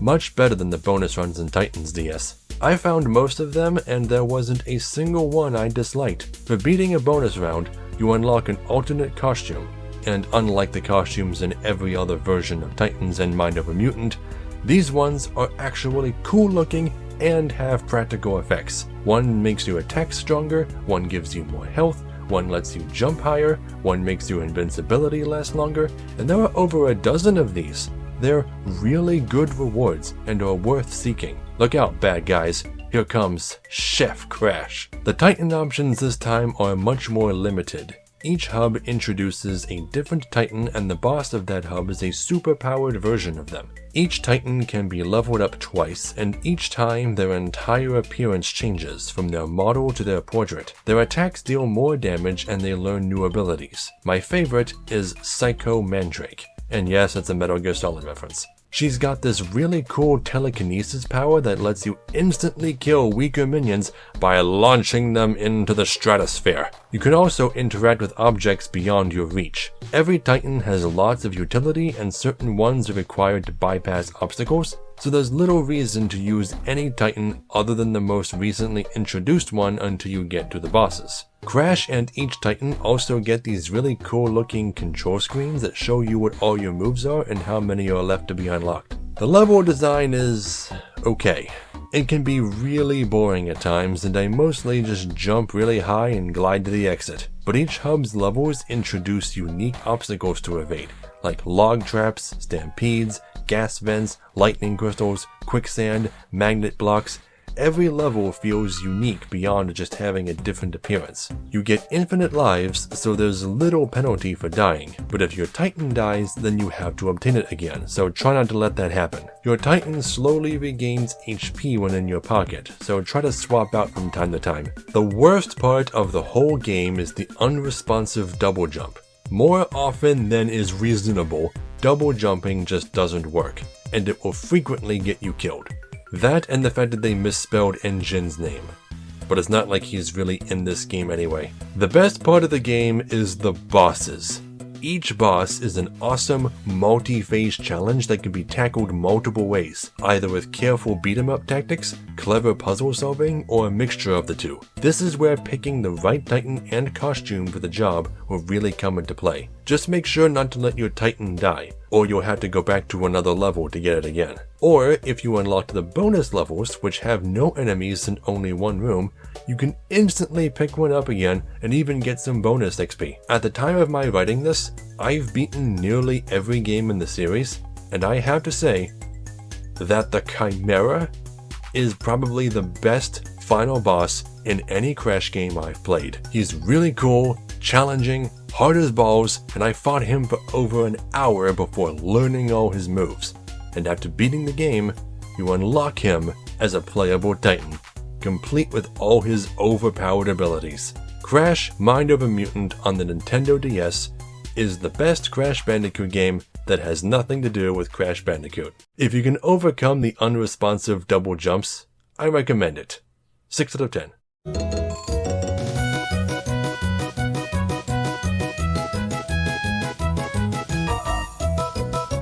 Crash Bandicoot Mutant Island is one of the few completely original stories among the mobile games, apparently taking place sometime between Crash of the Titans and Mind Over Mutant. It's a 2D platformer with minor beat-em-up mechanics and a dot-based world map, though this map tends to give you very little freedom. The story begins with Crash Bandicoot being woken up by another Bandicoot?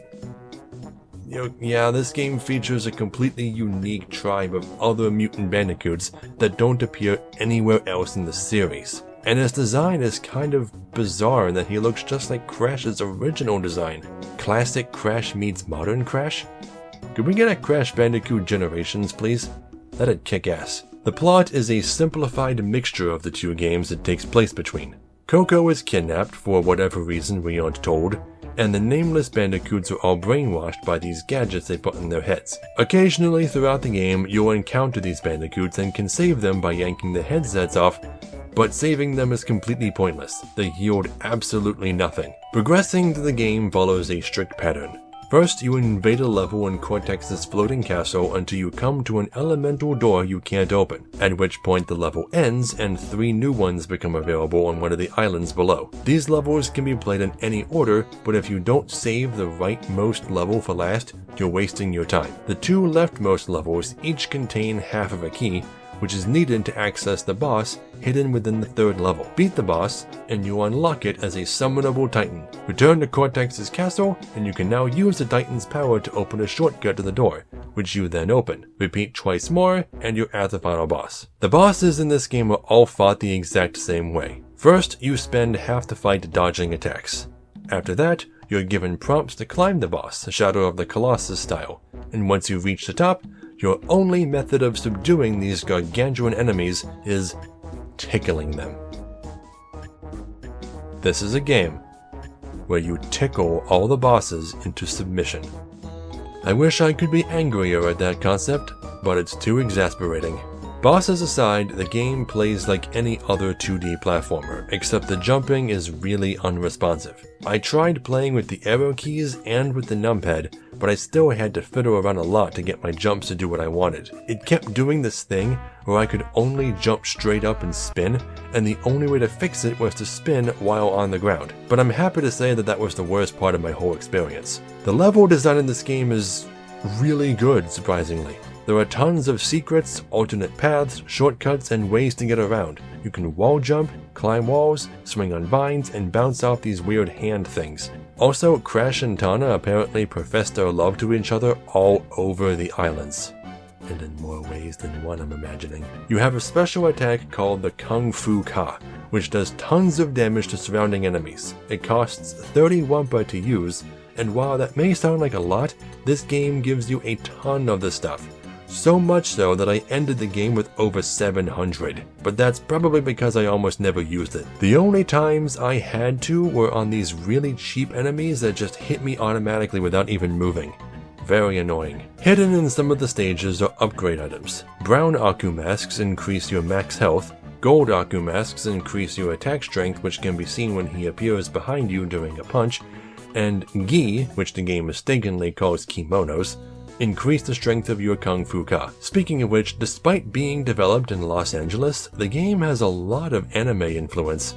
Maybe the team just had an otaku on it. Overall, this game isn't terrible, and it's certainly one of the best of the Crash mobile games. They even managed to get music and sound effects at the same time with this one. But there's one thing, one really odd decision that they made that completely baffles me.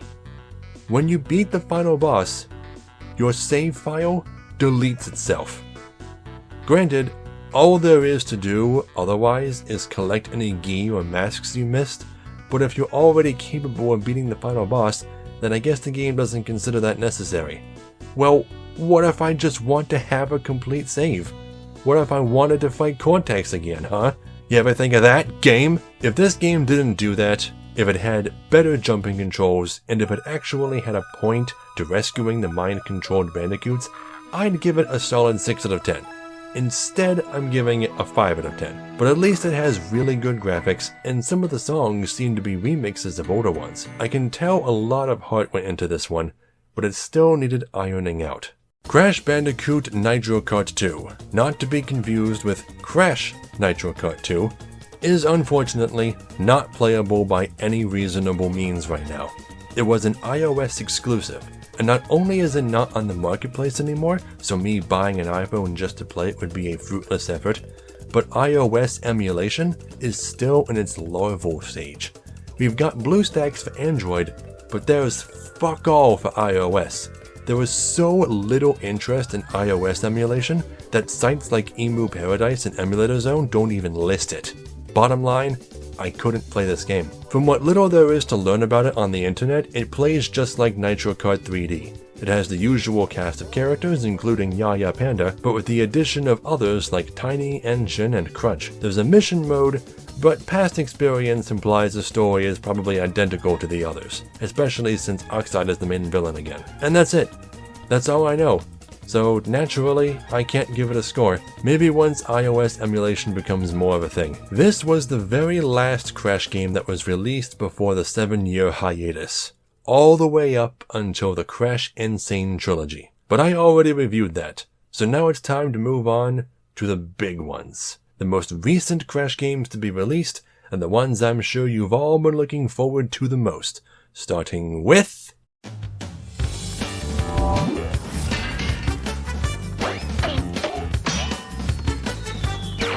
Crash Team Racing Nitro-Fueled.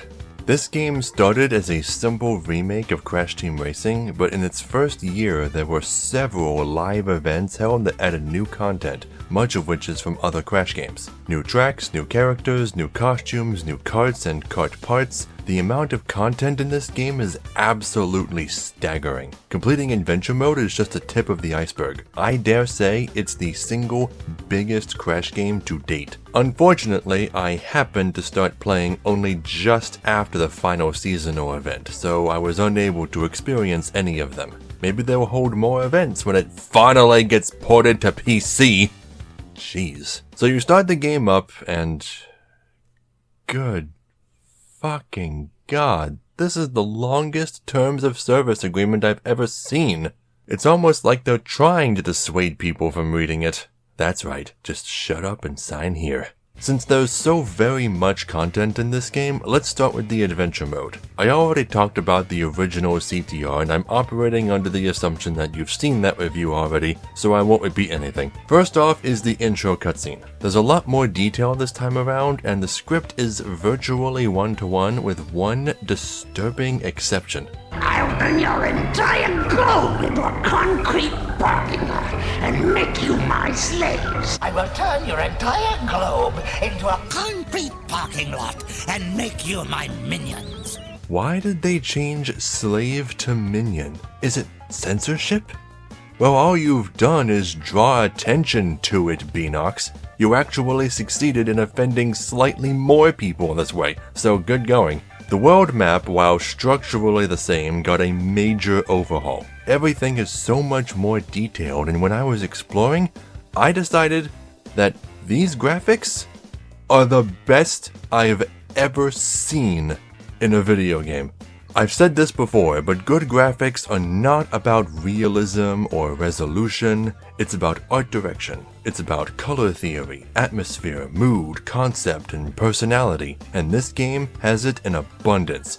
Best graphics. Aku Aku's cutscenes are voice acted and animated way better than in the original. No more stiff movements or awkward pauses. But Uka Uka, on the other hand... Congratulations! You win a trophy! When you get a TNT crate on your head, start hopping immediately. If you react fast and hop enough times, the TNT crate will fall off your head before it explodes. His voice is atrocious. Was John DiMaggio high that day? Uh-oh, wrong way.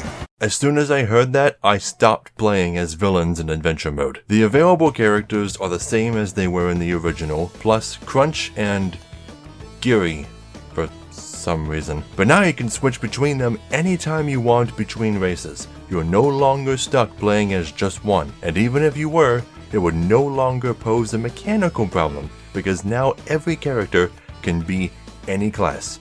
Coco was originally restricted to acceleration, but now she can be balanced, speed, turning, and the new class, Drift, which is arguably the best one. Since I was used to playing Excel in the original, that's the class I played as when I started out. But when I began having trouble, I switched to Speed, which I did very well with for a long time, but by the time I was done with the game, I was maining Drift. The victory screens when you come in first place are simplified and they no longer feature the trophy ghosts. Why? Well, because you can play as them now, so it wouldn't make sense for them to be in two places at once. Though it doesn't make sense that they don't appear in the credits. They completely removed them from adventure mode. Speaking of the credits, they're 22 minutes long. Holy shit, you think that's long enough? All that time and you couldn't squeeze more characters into it? You put Entropy in there just because he was in the original too.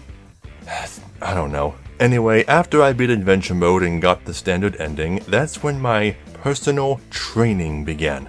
The controls and overall options are better than they were in the original, so if I was ever going to get good at this game, for real, it was going to be here. I started doing online races to learn from other players and get good at racing real people rather than dumb AI. I also started doing the extra challenges like best laps, ring rallies, crystal challenges, all of the extra missions and minigames. I started looking up guides and watching video tutorials. I learned about the secrets of power sliding, boosting, and fire levels, what it means to get and maintain fire. I even learned about speed ghosting, a trick that lets you go faster than normally possible by falling onto the smoothed edge of an invisible wall. I started doing the time trials, getting better and better until unlocking the entropy ghosts. Then, slowly, I worked on beating him in every track, and you do have to beat him on every track, not just the ones that are in adventure mode. And this game has way more tracks than the original CTR, so beating all his ghosts is harder this time. I managed to beat all the gem cups, and then managed to get all the sapphire relics to unlock the secret ending, but that wasn't enough for me. I kept practicing. I kept getting better. I didn't want to settle for just good enough. And then...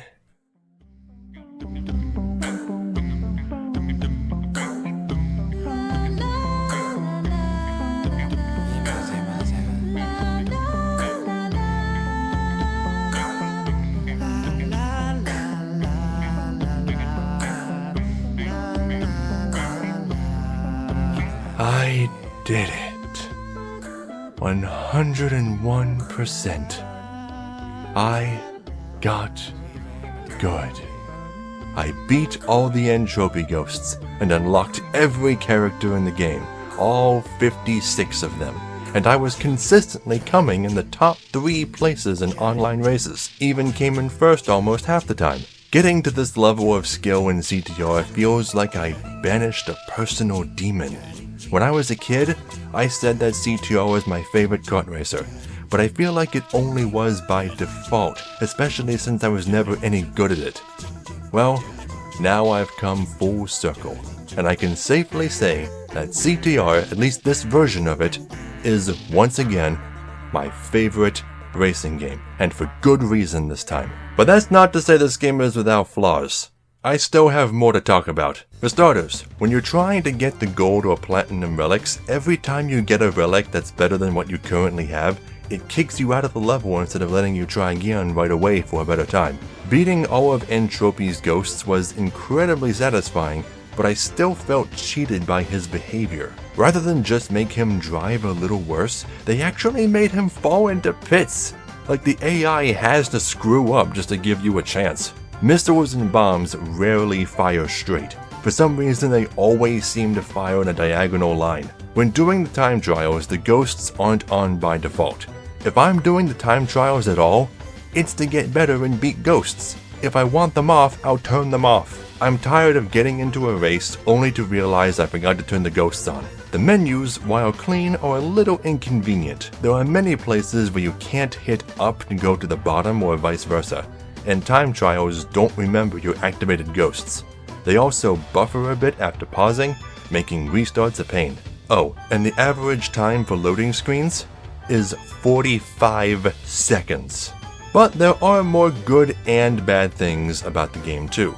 All of the tracks from Crash Nitro Kart are here, but they've all been redesigned to exclude the anti-gravity sections. They claim they wanted all the tracks to be consistent, but I personally think they just couldn't figure out how to make it work right without encountering the same geometry issues the original had. Also, Hyperspaceway is missing an entire room.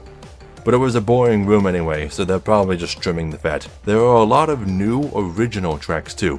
My favorite is Twilight Tour, a reference to Crash 3's Egyptian and Arabian levels. But there's also Spyro Circuit, full of several worlds from Spyro 1, and there was an entire dystopian event dedicated to Megamix, the final boss of the huge adventure. Oh, did that seem like an obscure reference to you? Well, Megamix is a fully playable character, along with all the characters from Nitro Kart, Tag Team Racing, and even the mobile games. Oh my god, Yaya Panda is in this game.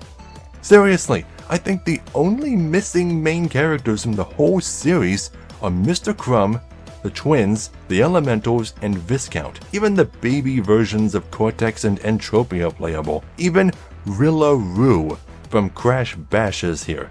And people apparently cared enough about this mug that they complained they got his face wrong. So Beanox created another character called Fixed Villaroo. Why didn't you just fix the original? Better yet, if you want to keep both designs, just have the first one as a skin.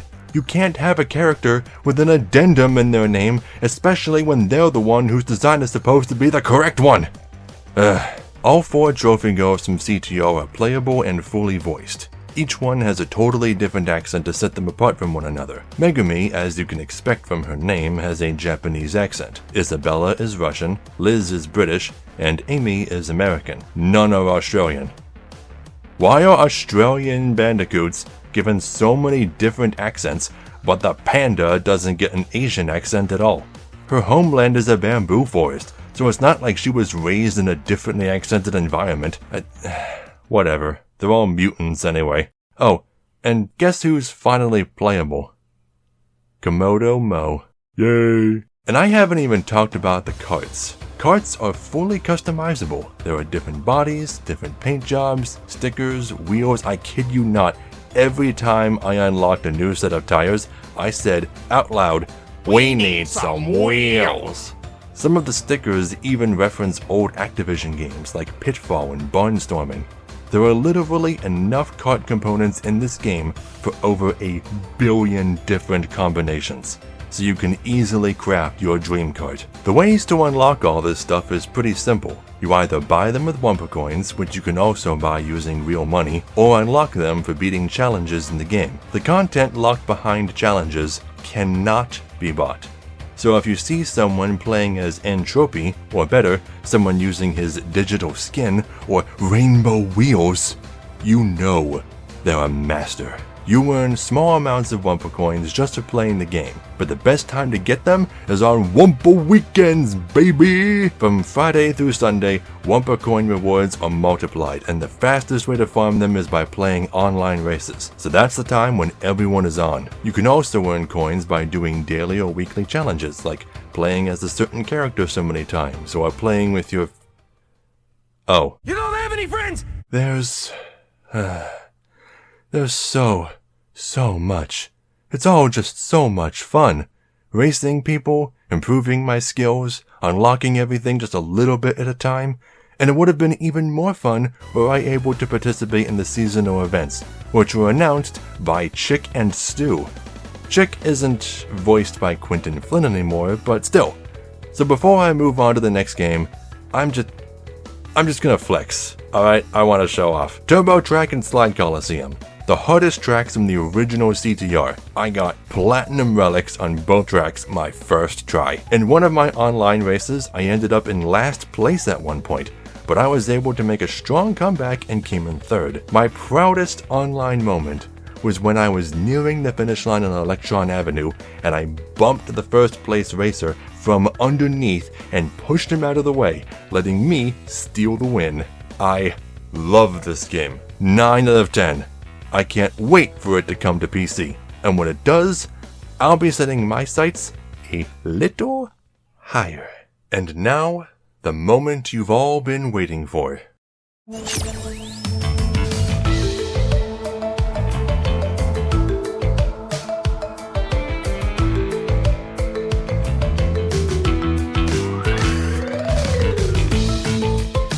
Crash Bandicoot 4. The new Crash 4, not Wrath of Cortex, which is only 4 in Japan and might not be anymore. I don't know how they're handling it. It's About Time is the official 4th game, and follows in the footsteps of other 4th games like Sonic 4 or Tai 4, but Crash 4 was received much better than those ones, probably due to the much higher budget. It's still unknown whether or not this game takes place between Crash 3 and Wrath of Cortex, or if this is an alternate timeline that ignores the sequels, but I think the narrator at the end of the game says it best. The events of this game are absolutely 100% canonical. Unless you didn't like them, in that case it was all a dream. Game devs have been increasingly rebellious over the common concept of canonicity these past few years. Like they're saying, shut up and enjoy the game already. So the game starts and... what? This again? Oh my fuck. This game picks up after the secret ending of Crash 3, with Entropy and Cortex still stuck in the past, but also somehow full-grown adults again. Uka Uka has been hard at work screaming at the fabric of the universe like Majin Buu, trying to blast a hole in it. It works somehow, but Uka appears to die from this, and then you never hear about him for the rest of the game. Weird. But it's a good tactic to make the player remember him. Using the rip in space-time Uka created, Entropy builds a machine that allows them to not only traverse time periods, but universes as well. This game goes back and forth between having things from different times and things from different universes, and never explains whether any of the different times are from your universe or not. For example, Dingodile is a playable good guy in this game, but it's never explained if he's the same Dingodile that this incarnation of Crash did battle with. When they meet, they assume that to be the case, but we can't actually be sure. Maybe future games will elaborate? Fat chance. They're as likely to explain that as they are to why Embryo is working with Cortex again. So all the rifts in space-time start opening up and allowing Cortex's minions to start flooding all of time-space. In order to fix this, your goal in the game is to locate and utilize the quantum masks, 4 sentient masks like Aku, Uka, and the Elementals who control various aspects of space-time, those being parallel dimensions, dark matter, time, and gravity. All 4 masks make up the variety in Crash and Coco's movesets, both of whom are fully playable in all of each other's levels this time. Crash starts with his double jump and body slam moves, but he lost the other power-ups from Crash 3 of course, because sequels. Some of the endgame levels require you to furiously switch between these 4 masks to solve the harder platforming puzzles. This game is not easy. This is a fucking hard game. Possibly the hardest in the entire series. But one thing that does absolutely nothing to accentuate the difficulty is what the game calls retro mode, which simply gives you limited lives and the ability to collect more, whereas you'd normally just have infinite lives. I ain't no chump, so of course I picked retro, but it didn't matter at all. I was sitting on 99 lives for pretty much the entire game. Very rarely did I ever have under 50. Getting lives in this game is too easy. You earn more than 1 life on average every time you die, so you'll never game over. I never did. I don't even know what the game over screen looks like, and I can't be asked to look it up. My suggestion to fix this problem? Don't add lives to the player's counter until after they've finished the stage. That way there's at least a chance they might run out and they'll still fill back up on them when they're done. The options in the game are pretty cool. You can customize the subtitles, there are settings for colorblind players which I've never seen before, and my favorite option is one where you can turn on a highlit shadow that appears directly beneath your character when they're midair, making it easier to aim your landings. It also displays for airborne enemies so you don't accidentally walk into them. This is a brilliant mechanic, and every 3D platformer should have it. In the very first small area of the game, there are tons of cool little references. The random letters on the fridge spell crunch when rearranged, even though he hasn't been created in this time yet, and there's an inner tube that looks like Spyro. There's also a TV that shows the logos and plays the themes of all 4 main Crash games. Kinda reminds me of the radio from Portal. As you get comfortable in the first couple levels, you may discover some nuances about the controls. First, you can no longer accidentally spin Wumpa Fruit away. Wumpa is needed to collect gems, so this is a huge plus. You can safely spin crates that are under TNT, and those of you who experiment a bit might learn that Crash has a totally new move that the game doesn't tell you about: the slide spin. If you spin at just the right time during a slide, you'll spin at the end and extend the length of your slide. This maneuver is crucial to getting good times once you start doing the relics. Also new is the rail grinding mechanic, which, while fun, is gonna cost you a lot of lives when you try to get the box gems. Rather than having walkable warp rooms like in 2, 3, and Wrath of Cortex, Crash 4 uses a dot-based world map like in 1 and Trance in the DS version of Mind Over Mutant. This map is a fully 3D environment that the characters run, hop, and slide around, making it feel like a real place. Until you get to the end and unlock the shortcut back to the start, backtracking can be somewhat tedious, but don't forget that you can warp to any level you want from the progress screen. There are 10 hubs total, each with a different theme and setting, so at first it doesn't seem like you'll be alternating between them, but as you progress, you'll unlock branching paths in areas you've been to before. It's in these stages that you play as the other characters: Dingodile, Cortex, and an alternate universe version of Tana from a dystopian future where everyone else is dead. That's not a spoiler, they pretty much say that right when she's introduced. What did we, like, die or something? What? No! Nope. No, definitely not. So how are things in your dimension? All 3 are much slower and feel heavier, so their platforming segments are all handled differently. Dingodile sucks up crates with his vacuum and spits TNT barrels at obstacles and enemies. Cortex's gun can transform enemies into stationary platforms. Tana has a grappling hook that lets her hit distant enemies and objects. These characters each get 5 levels, and other than Cortex and Dingodile's aim being off, they all play very well and their levels don't detract from the game much, except there's one thing about them that bothers me. The whole point of the branching path stages is to show how these characters interact with Crash in his levels from behind the scenes, and once you see how that happens, you then have to play through the rest of that level as Crash, but with slightly different enemy and crate placement. It all counts as one level too, so if you miss a crate in either character's half of the stage, you gotta do it all over again. Some of these stages that start you halfway through sometimes don't prevent you from going backwards through the first half. One time there was actually something hidden there, but I spent a long time trying to get to the beginning of this one stage to see if there were any secrets, and even though the game didn't prevent me from doing so and there were enemies, there was absolutely nothing to collect. No secrets at all.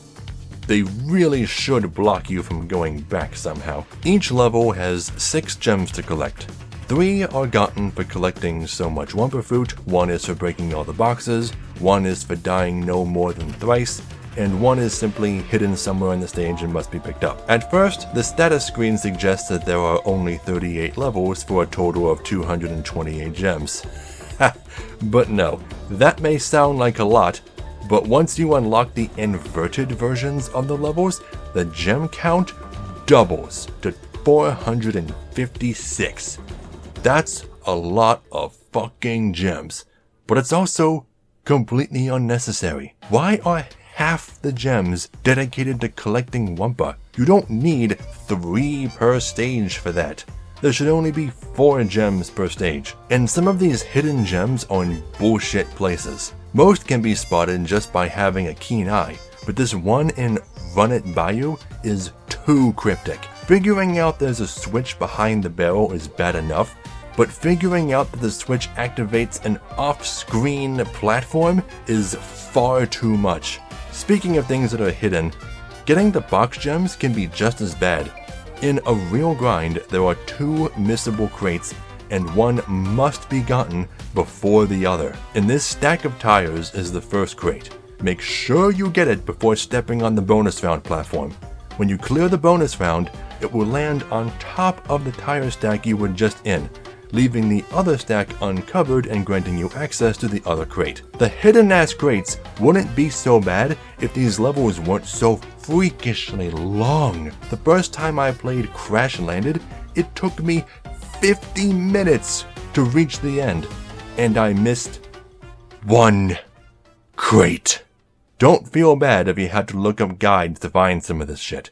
It's better than wasting hours trying to do it yourself. Colored gems return, but there are only 4 of them this time. Why does each numbered game have less and less? The Topaz gem is out in the open and not hard to find at all, but the other 3 gems require some really tricky puzzle solving, and the clues to these puzzles are written on the walls. Getting the Sapphire was one of the hardest things I ever had to do in a Crash game. Even knowing what to do, it took me over an hour. And like the previous games, each colored gem grants you access to a gem path where you can get the rest of the stage's crates. I feel like there should have been hidden gems in these paths, but that would probably make their location too obvious if they always did that. It's only 4 though. The inverted versions of stages are mirrored copies of the originals. Box placement is the same, but the hidden gems are in different places. Each hub uses a filter to make the levels look distinct, and some of them are really cool. The first hub is in total darkness, and your attacks create a sonar that lets you see what's ahead through echolocation. One hub looks like a pop art comic book with visible sound effects, and one looks like an old-timey silent movie with piano covers of the level's BGM. They're a marvel to look at, but pretty is all they really are. Not much gameplay value apart from just playing the levels again, with the exception of the underwater ones. Apart from completion percentage, gems serve a secondary purpose: unlocking alternate costumes. You also unlock skins for beating bosses, both regular and inverted, so there's actually a reason to refight bosses now. There is a huge variety to choose from, though unfortunately the skin I wanted most, and the one I had as my desktop wallpaper in the months leading up to the game's release, is only available if you buy the digital version, and I hate buying games digitally on console. That shit is ephemeral. Apparently it's on Blizzard's online store, so I'll probably pick it up if it goes on sale, if it hasn't appeared on Steam or GOG by then. My costumes of choice are Biker Crash, and for Coco, Cat's Meow. Those of you who play with that skin can guess why. There's even a costume based on Willy Wombat, who, believe it or not, is now a canon character in the Crash universe. He's dead. Cortex explains why. You can play the game yourself if you want to hear it. Disappointingly, the other 3 PCs don't have alt costumes at all, even though concept art exists for them. One of these costumes is a brand new design for a fake Coco, and while a fake Crash does make a cameo, fake Coco does not. At least, not yet. If you get all of a level's gems in one go and don't die a single time, you are rewarded with a brand new type of collectible: the Insanely Perfect Relic. There are 38 of these, and you can get them from either the normal version of a stage or its inverted version. You don't have to do both. The worst perfect relics I ever had to get were the 2 for the stages where you ride on Polar. His controls are horrendous. Bears repeating? Yeah, as in you're going to repeat the bear levels more times than any other. The perfect relics are the second hardest collectible to obtain in the whole game. The hardest are the higher tier time relics. It's bad enough having to get to these long ass stages without dying once. Now you have to do it as quickly as possible. The hardest time relic in the entire game is the one for Rush Hour, and all because of these terrifying cars at the very end. I tried. I really tried, but I was only able to get gold on most of these stages. And in any other Crash game, that'd be perfectly acceptable. No Crash game has ever required platinum relics for max completion. Until now. Max completion is 106%. I managed to get 104, and even that took me 114 hours. Completing this game is an exercise in masochism. And wouldn't you know it, platinum isn't even the best you can do. They added another harder type of relic called Toys for Bob relics, which are dev times. dev times. I am never, ever getting one of those. But if anyone makes a mod for the game that makes sliding and body slamming different buttons, I will try to platinum the game, because that control scheme is the only thing screwing up my movements. Speaking of time trials, for some reason the game has to load whenever you select restart trial, even though dying has the exact same effect, doesn't cost lives, and doesn't prompt a loading screen. So let's talk about the story a bit more. The first boss is N-Jin, who as far as I can tell is completely superfluous and is just here to kind of harass you. As a reference to Crash of the Titans, his levels are full of loudspeakers that he uses to taunt you, but unlike that game, nothing N-Jin says is all that funny. But at least his voice has a metallic filter again. Master, my mechanical marvel will hypnotize you and I. Speaking of N-Jin's levels, there are posters of Mega Mix all around this place. Timeline-wise, the huge adventure hasn't happened yet, so this must be an alternate future where he never defused. It might even be the same setting as the Mega Mix track from Nitro-Fueled, which also had the wreckage of N-Jin's submarine from Crash Twinsanity. If the devs are planning to do anything with this lore, then these levels are, themselves, more important than anything N-Jin contributed to this game. Second boss is Embryo, and again, nothing immediately important happens. It just seems like it's all a setup for later games, but who knows if it's gonna go anywhere. Third boss is Neo Cortex, who does not just one, but two name drops for both games with the title Crash 4. Crash Bandicoot! It's about time! Feel the wrath of Cortex! After you beat him, Entropy turns traitor and takes the whole operation into his own hands, claiming that he will soon rule the entire multiverse with the aid of his unknown partner in crime. So yeah, Entropy is the main villain again, just like in Entranced. And just like in Twinsanity, Crash and Cortex are forced to team up to stop him. Meanwhile, while all this is happening, Dingodile is having his own weird little adventure, accidentally getting ported through time and space just trying to find his way back home. He never actually contributes anything to the story. His presence is unneeded. I am certain he's only in this game because the producer of Toys for Bob likes him. When you do finally catch up with Entropy, you learn that his mystery partner is actually an alternate universe version of himself, a female version, and the Entropy of Tana's universe, who was responsible for the deaths of Crash and Coco. And since they're complete narcissists, they are, of course, in love with each other. What's funny about this twist, apart from the fact that it's another pair of evil twins, is the fact that it's the male Entropy who suggests giving Crash a sporting chance, something the female Tropy would never have considered, and it's this suggestion that leads to their downfall. Male Tropy just isn't as ruthless. All the heroes would be dead if female Tropy were able to follow her whims. After the twin Tropies are banished, Cortex suddenly gets the crazy idea of going back in time and preventing himself from ever creating Crash Bandicoot in the first place. Arbitrarily, past Cortex refuses to believe that he's been visited by himself from the future and insists that he's a doppelganger sent to ruin him. Okay, why doesn't Cortex remember this encounter? He isn't actively altering time, it's this trip that causes Crash to go insane and set the events of the series in motion. It's a time loop. The events are set in stone, so why... Anyway, the fifth and final boss is Cortex. Again. Yes, Cortex is two of the game's bosses, and it's not even a different Cortex. After you beat him, and allow past Cortex to screw up his experiment, future Cortex gets banished too, and everyone goes home to play video games. The end. I mean, I guess it's an exciting enough story, but it's poorly written and doesn't make a whole lot of sense. Par for the course for Crash games though. And what do you get for reaching the nigh unattainable 106%? A teeny, tiny little addendum to the ending cutscene. Yay, Uka's alive. Like we didn't see that coming. Not worth it at all. You want to know what is worth it though? Flashback tapes.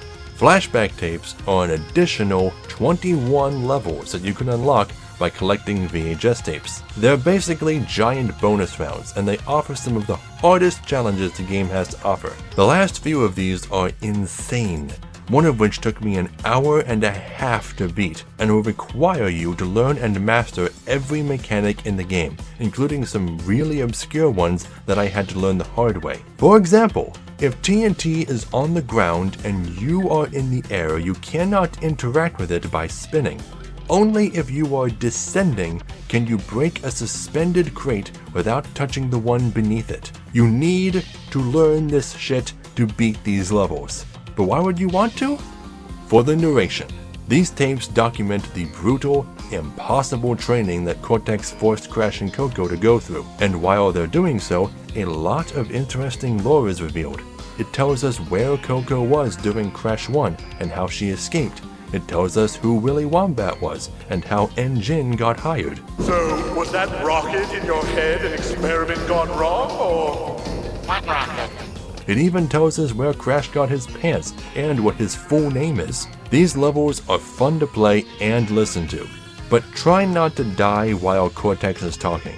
If you do, he'll get cut off and won't repeat himself unless you restart the level. Because I encountered so many of them, I'm going to include a compilation of most of the glitches I found. Some I wasn't able to get footage of. Like in Crash Landed, one time the slippery physics didn't turn off and I slid everywhere, on every surface. In the same level, another bug turned off my ability to jump. I once had a glitch where a wooden crate fell into the same space as a nitro crate. Well, thankfully the wooden crate took priority when I jumped on them. When Cortex shoots his gun, his hitbox extends forward slightly, and if he gets killed that way, then... The gravity mask segments have the most bugs. First of all, it doesn't make sense that falling up should kill you when I can just invert gravity again and come back down. But since I designed it that way, even if you're right side up, it's possible to die by jumping too high and hitting the upper death plane. You can even die without actually falling up. There's a section of Out for Lunch with a glass ceiling that Crash apparently phases right through. A good glitch, which might not be a glitch, I don't know, that carried over from previous games, is that you can still spin to avoid bouncing off an iron crate. Speaking of bounce crates, my suggestion to the devs for future games is that they should have some kind of indication of how high they're going to bounce you. Maybe use color-coded arrows? And since we're moving away from glitches and into game design suggestions, here's a few more. First, why doesn't invincibility protect you from all obstacles? Some things like the lasers in Cortex Castle are instant death no matter what, even though just making them walls that damage you wouldn't break the game in any way. Second, contact damage. I'm pretty sure we as a species agreed a long time ago that contact damage was bad game design. Guess Toy Survived didn't get the memo. Enemies should only hurt you on contact if they would reasonably deal damage on contact, like if they were made of lava or covered in spikes. Otherwise, they should deal damage by attacking. Third, all of the extra lives look like Crash, even when playing as any of the other 4 characters. 4, the texture on top of wooden crates is completely seamless, so when you can't see the sides, it's difficult to tell where each one is. 5, laning is still an issue for 2D segments. How hard is it to give the characters a thinner space to walk through? 6, the bad ice physics from Crash 2 return. 7, now we're just complaining about things and not offering suggestions on how to fix them because they shouldn't have happened in the first place. And 8, Tana calls a Chinese dragon. Aw, kawaii! I made sure to disable voices and subtitles when replaying that level. But I don't want this review to end on a negative note, so let's look at some of the miscellaneous good things this game did. For starters, in the first chase scene, the guy is really big and has a complicated shape, so it's difficult to tell where his hitbox would be. They circumvent this by displaying an aura for you. Second, for the very first time in the series, there is a mini-boss in one of the levels, complete with health bar. Why didn't they do more with that mechanic? Most of the crates in this game have randomized textures. If you look closely, some TNT crates have exposed dynamite inside, and some of them are even animated like this freaky looking Nitro crate. There are carvings of the elementals from Wrath of Cortex in the Jurassic period, showing that they have indeed existed since ancient times. A nice touch is that while the other characters become angels when they die, Cortex becomes a devil. This T-Rex chase scene is the best chase scene in the whole series.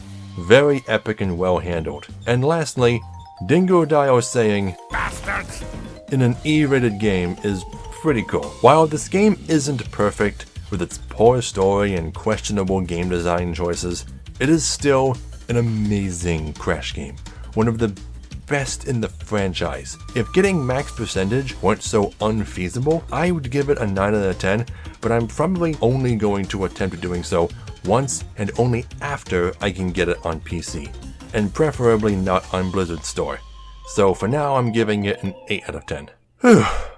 That was a hard one to write, but we're not done yet. Our grand climax has a denouement. There's still one game left.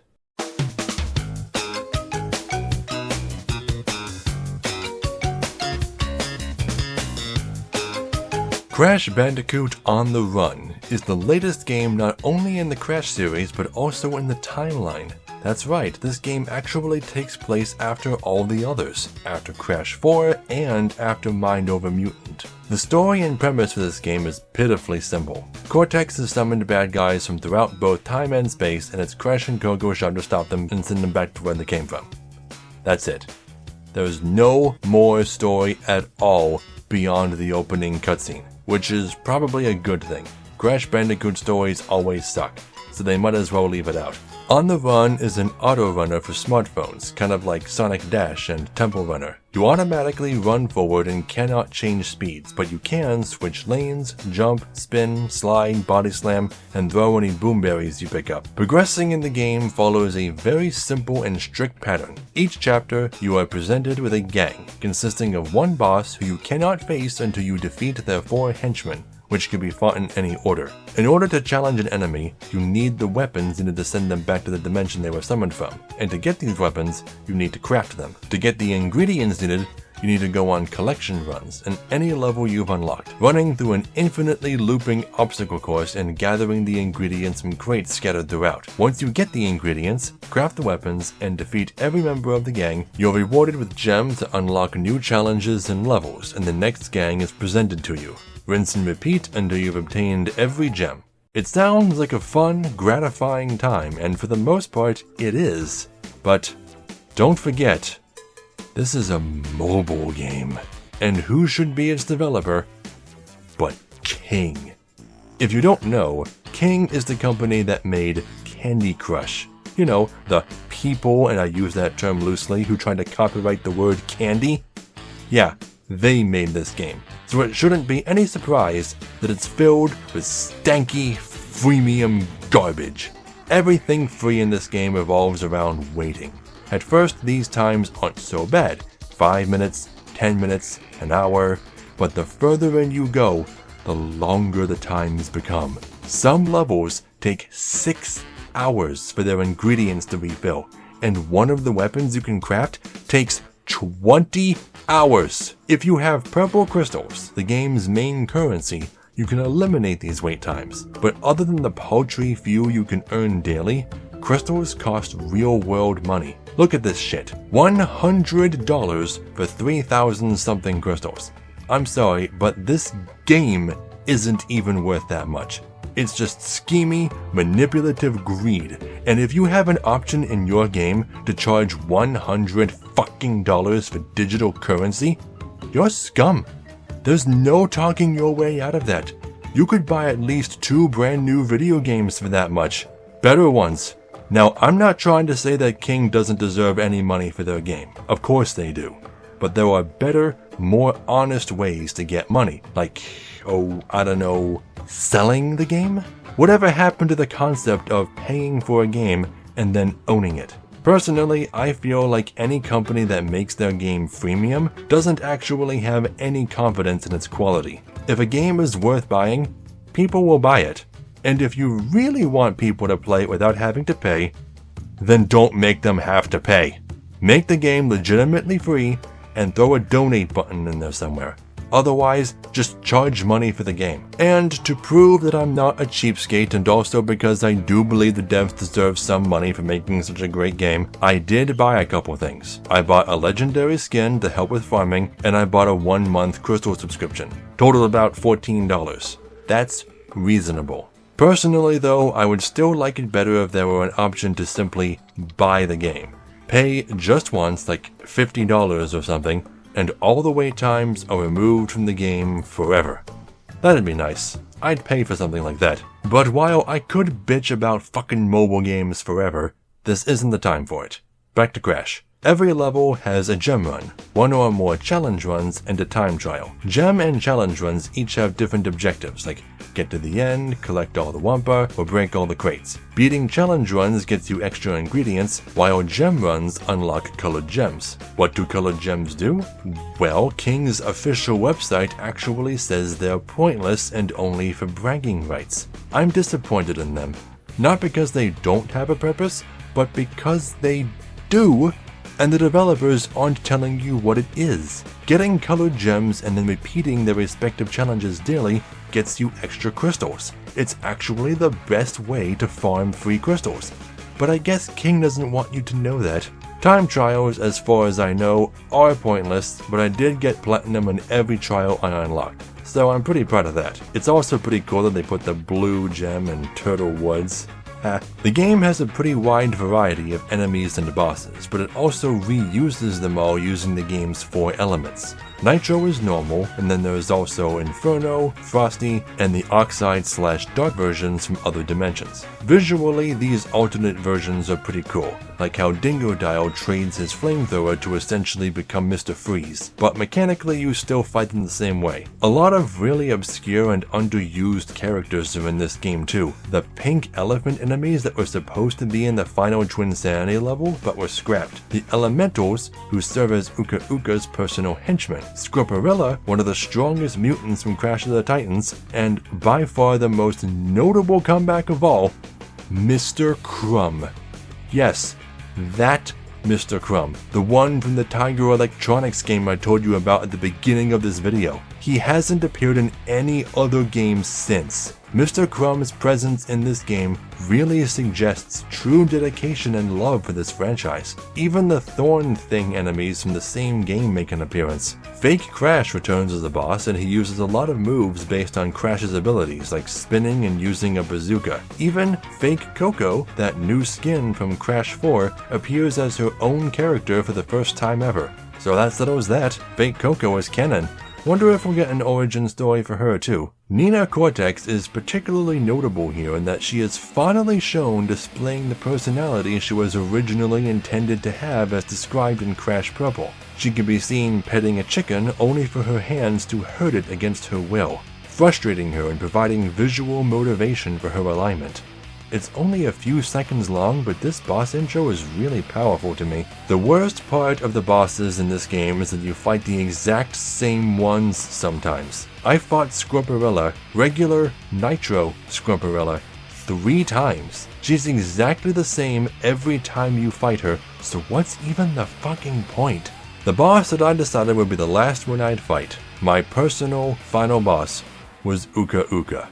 I had to beat 18 other bosses to get to him, which took me 2 weeks to do, so it seemed appropriate to stop there. And what an epic finale to my experience it was. Uka Uka was legitimately challenging and fun to fight, one of the best bosses in the series for me, and definitely the best Uka Uka boss. There was, however, a bug where one of his attacks was made completely undodgeable and instantly killed me despite having Aku Aku with me. But it only happened this one time out of all the bosses. Usually they wait until you're able to maneuver before attacking. Speaking of bugs, this game is really unstable, and it sure lives up to the franchise's name.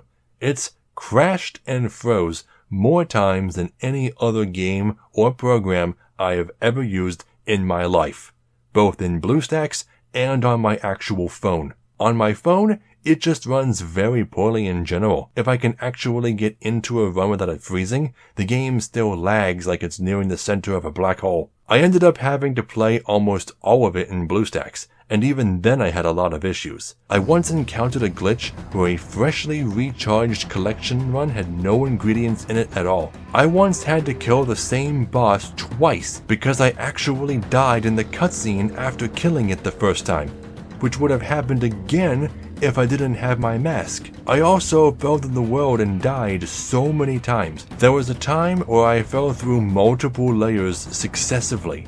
It got to the point where I was paranoid of it happening and would jump over anything that looked like a seam in the level geometry. My worst run was one where I encountered 3 glitches in a row.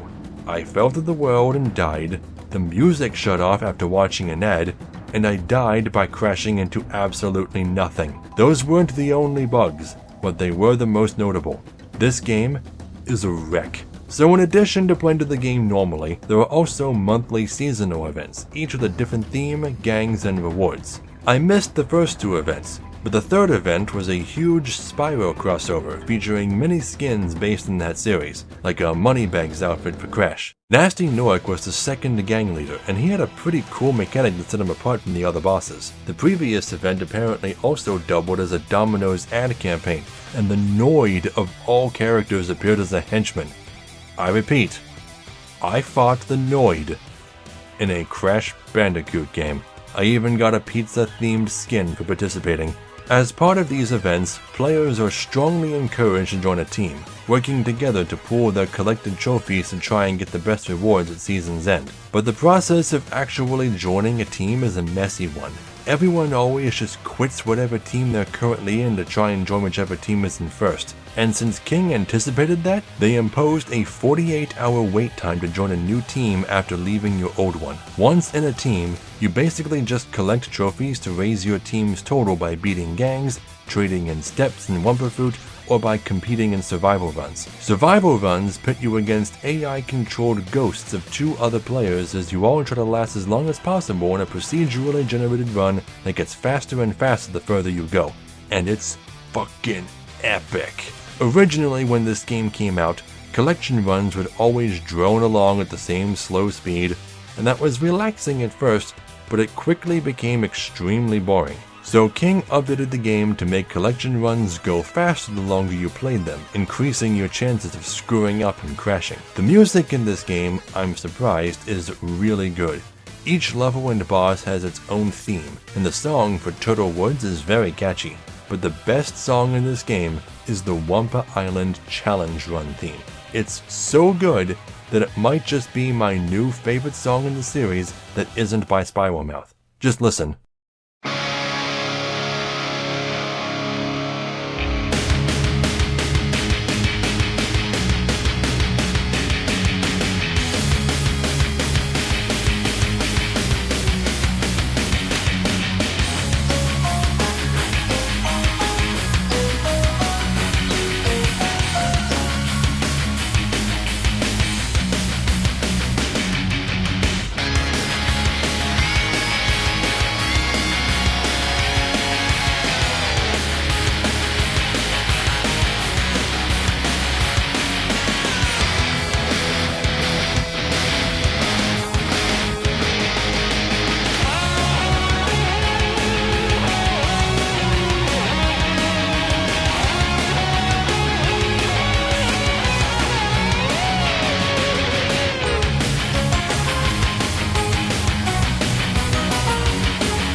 Don't get me wrong, Time Twister is still very close, but you can only listen to it a few thousand times before it starts to lose its impact. The alternate costumes in this game, the skins, aren't just aesthetics. Each one grants different bonuses and are ranked by how good they are. That unfortunately means you have to use the ugly skins over the ones you actually like in order to get the best bonuses. That being said, I would recommend against buying any skin that isn't labeled as legendary. The only reason I bought the Retro Coco skin is because it's a legendary skin that almost doubles the magma chunks I collect, which are a very rare ingredient in the first half of the game. I'ma be honest, I do not like the retro skins that are in Nitro-Fueled, Crash 4, and On the Run. Not because the skins themselves look bad, but because they're intended to look like how they did on PS1, whereas they look nothing alike. They should have just ripped the models straight from those games. It would have been more accurate, more appealing, and take less work.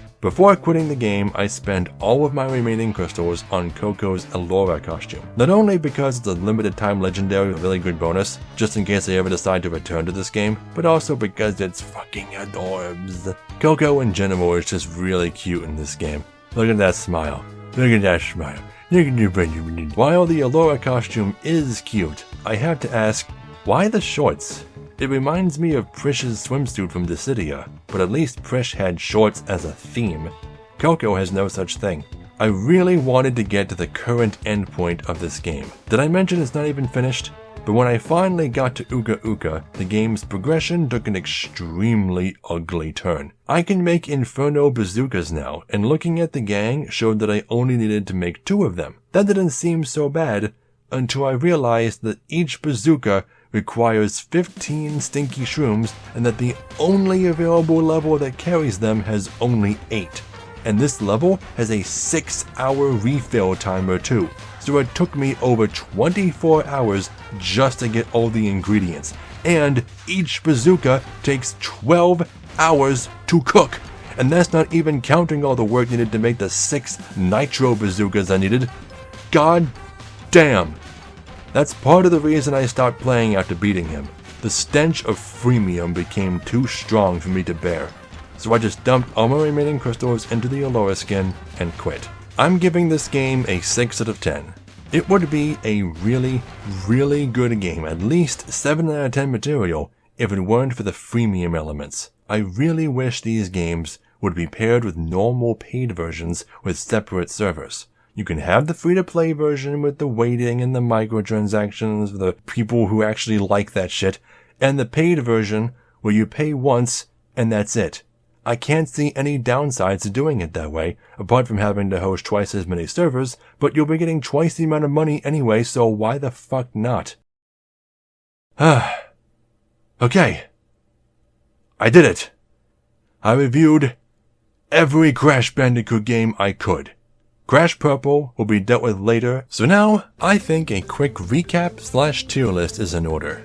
Currently unscored games include Chokkan Crash Bandicoot, Crash Bandicoot 99X, Crash Bandicoot Nitro Kart 2, and Crash Twinsanity 3D, because I am unable to play any of them to completion. The worst Crash game I played was Crash Boom Bang, with a 2 out of 10. The only one with a score that low. With a 3 out of 10, we have the original Crash Bandicoot on PS1, and then the mobile versions of Crash Boom Bang and Crash Nitro Kart. With a 4 out of 10, I've got Crash Bandicoot 2, both the original and the remake, Crash Racing on mobile, and Mind Over Mutant on PS2. Those are the games I consider to be bad or subpar. 5 out of 10, being the average, has the most games, including the remake of Crash 1, Crash Bandicoot Mobile, The Huge Adventure, the GBA version of Nitro Kart, the PS2 version of Twinsanity, the GBA, DS, and mobile versions of Crash the Titans, Nitro Kart 3D, and Mutant Island. Above average games, the 6 out of 10 include Crash Team Racing, Crash Bash, the PS2 version of Crash Nitro Kart, the mobile version of Twinsanity,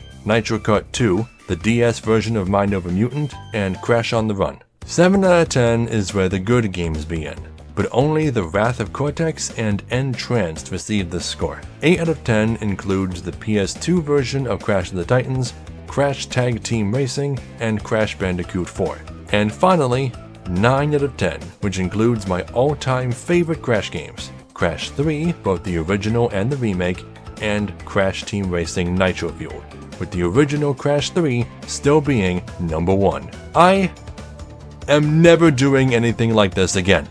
The only reason I did so was because I'd already put so much work into it, sunk cost fallacy and all that. In the future, when I do seasons, I'm not gonna do every single game, okay? I'm just gonna do the games I want to. I have to keep reminding myself that I don't have to do anything I don't want to do, and to try and resist these obsessive compulsions. Also, guys, seriously, what is this? My last video was celebrating 100 subs, and y'all went and doubled that. Well, I guess you can consider this video my 200 sub special. Thank you all very much for your support. I hope you all enjoyed, and if you did, please leave a like and a comment, and subscribe if you haven't already. Until next time, I'll be here, in the darkness, quietly awaiting your return.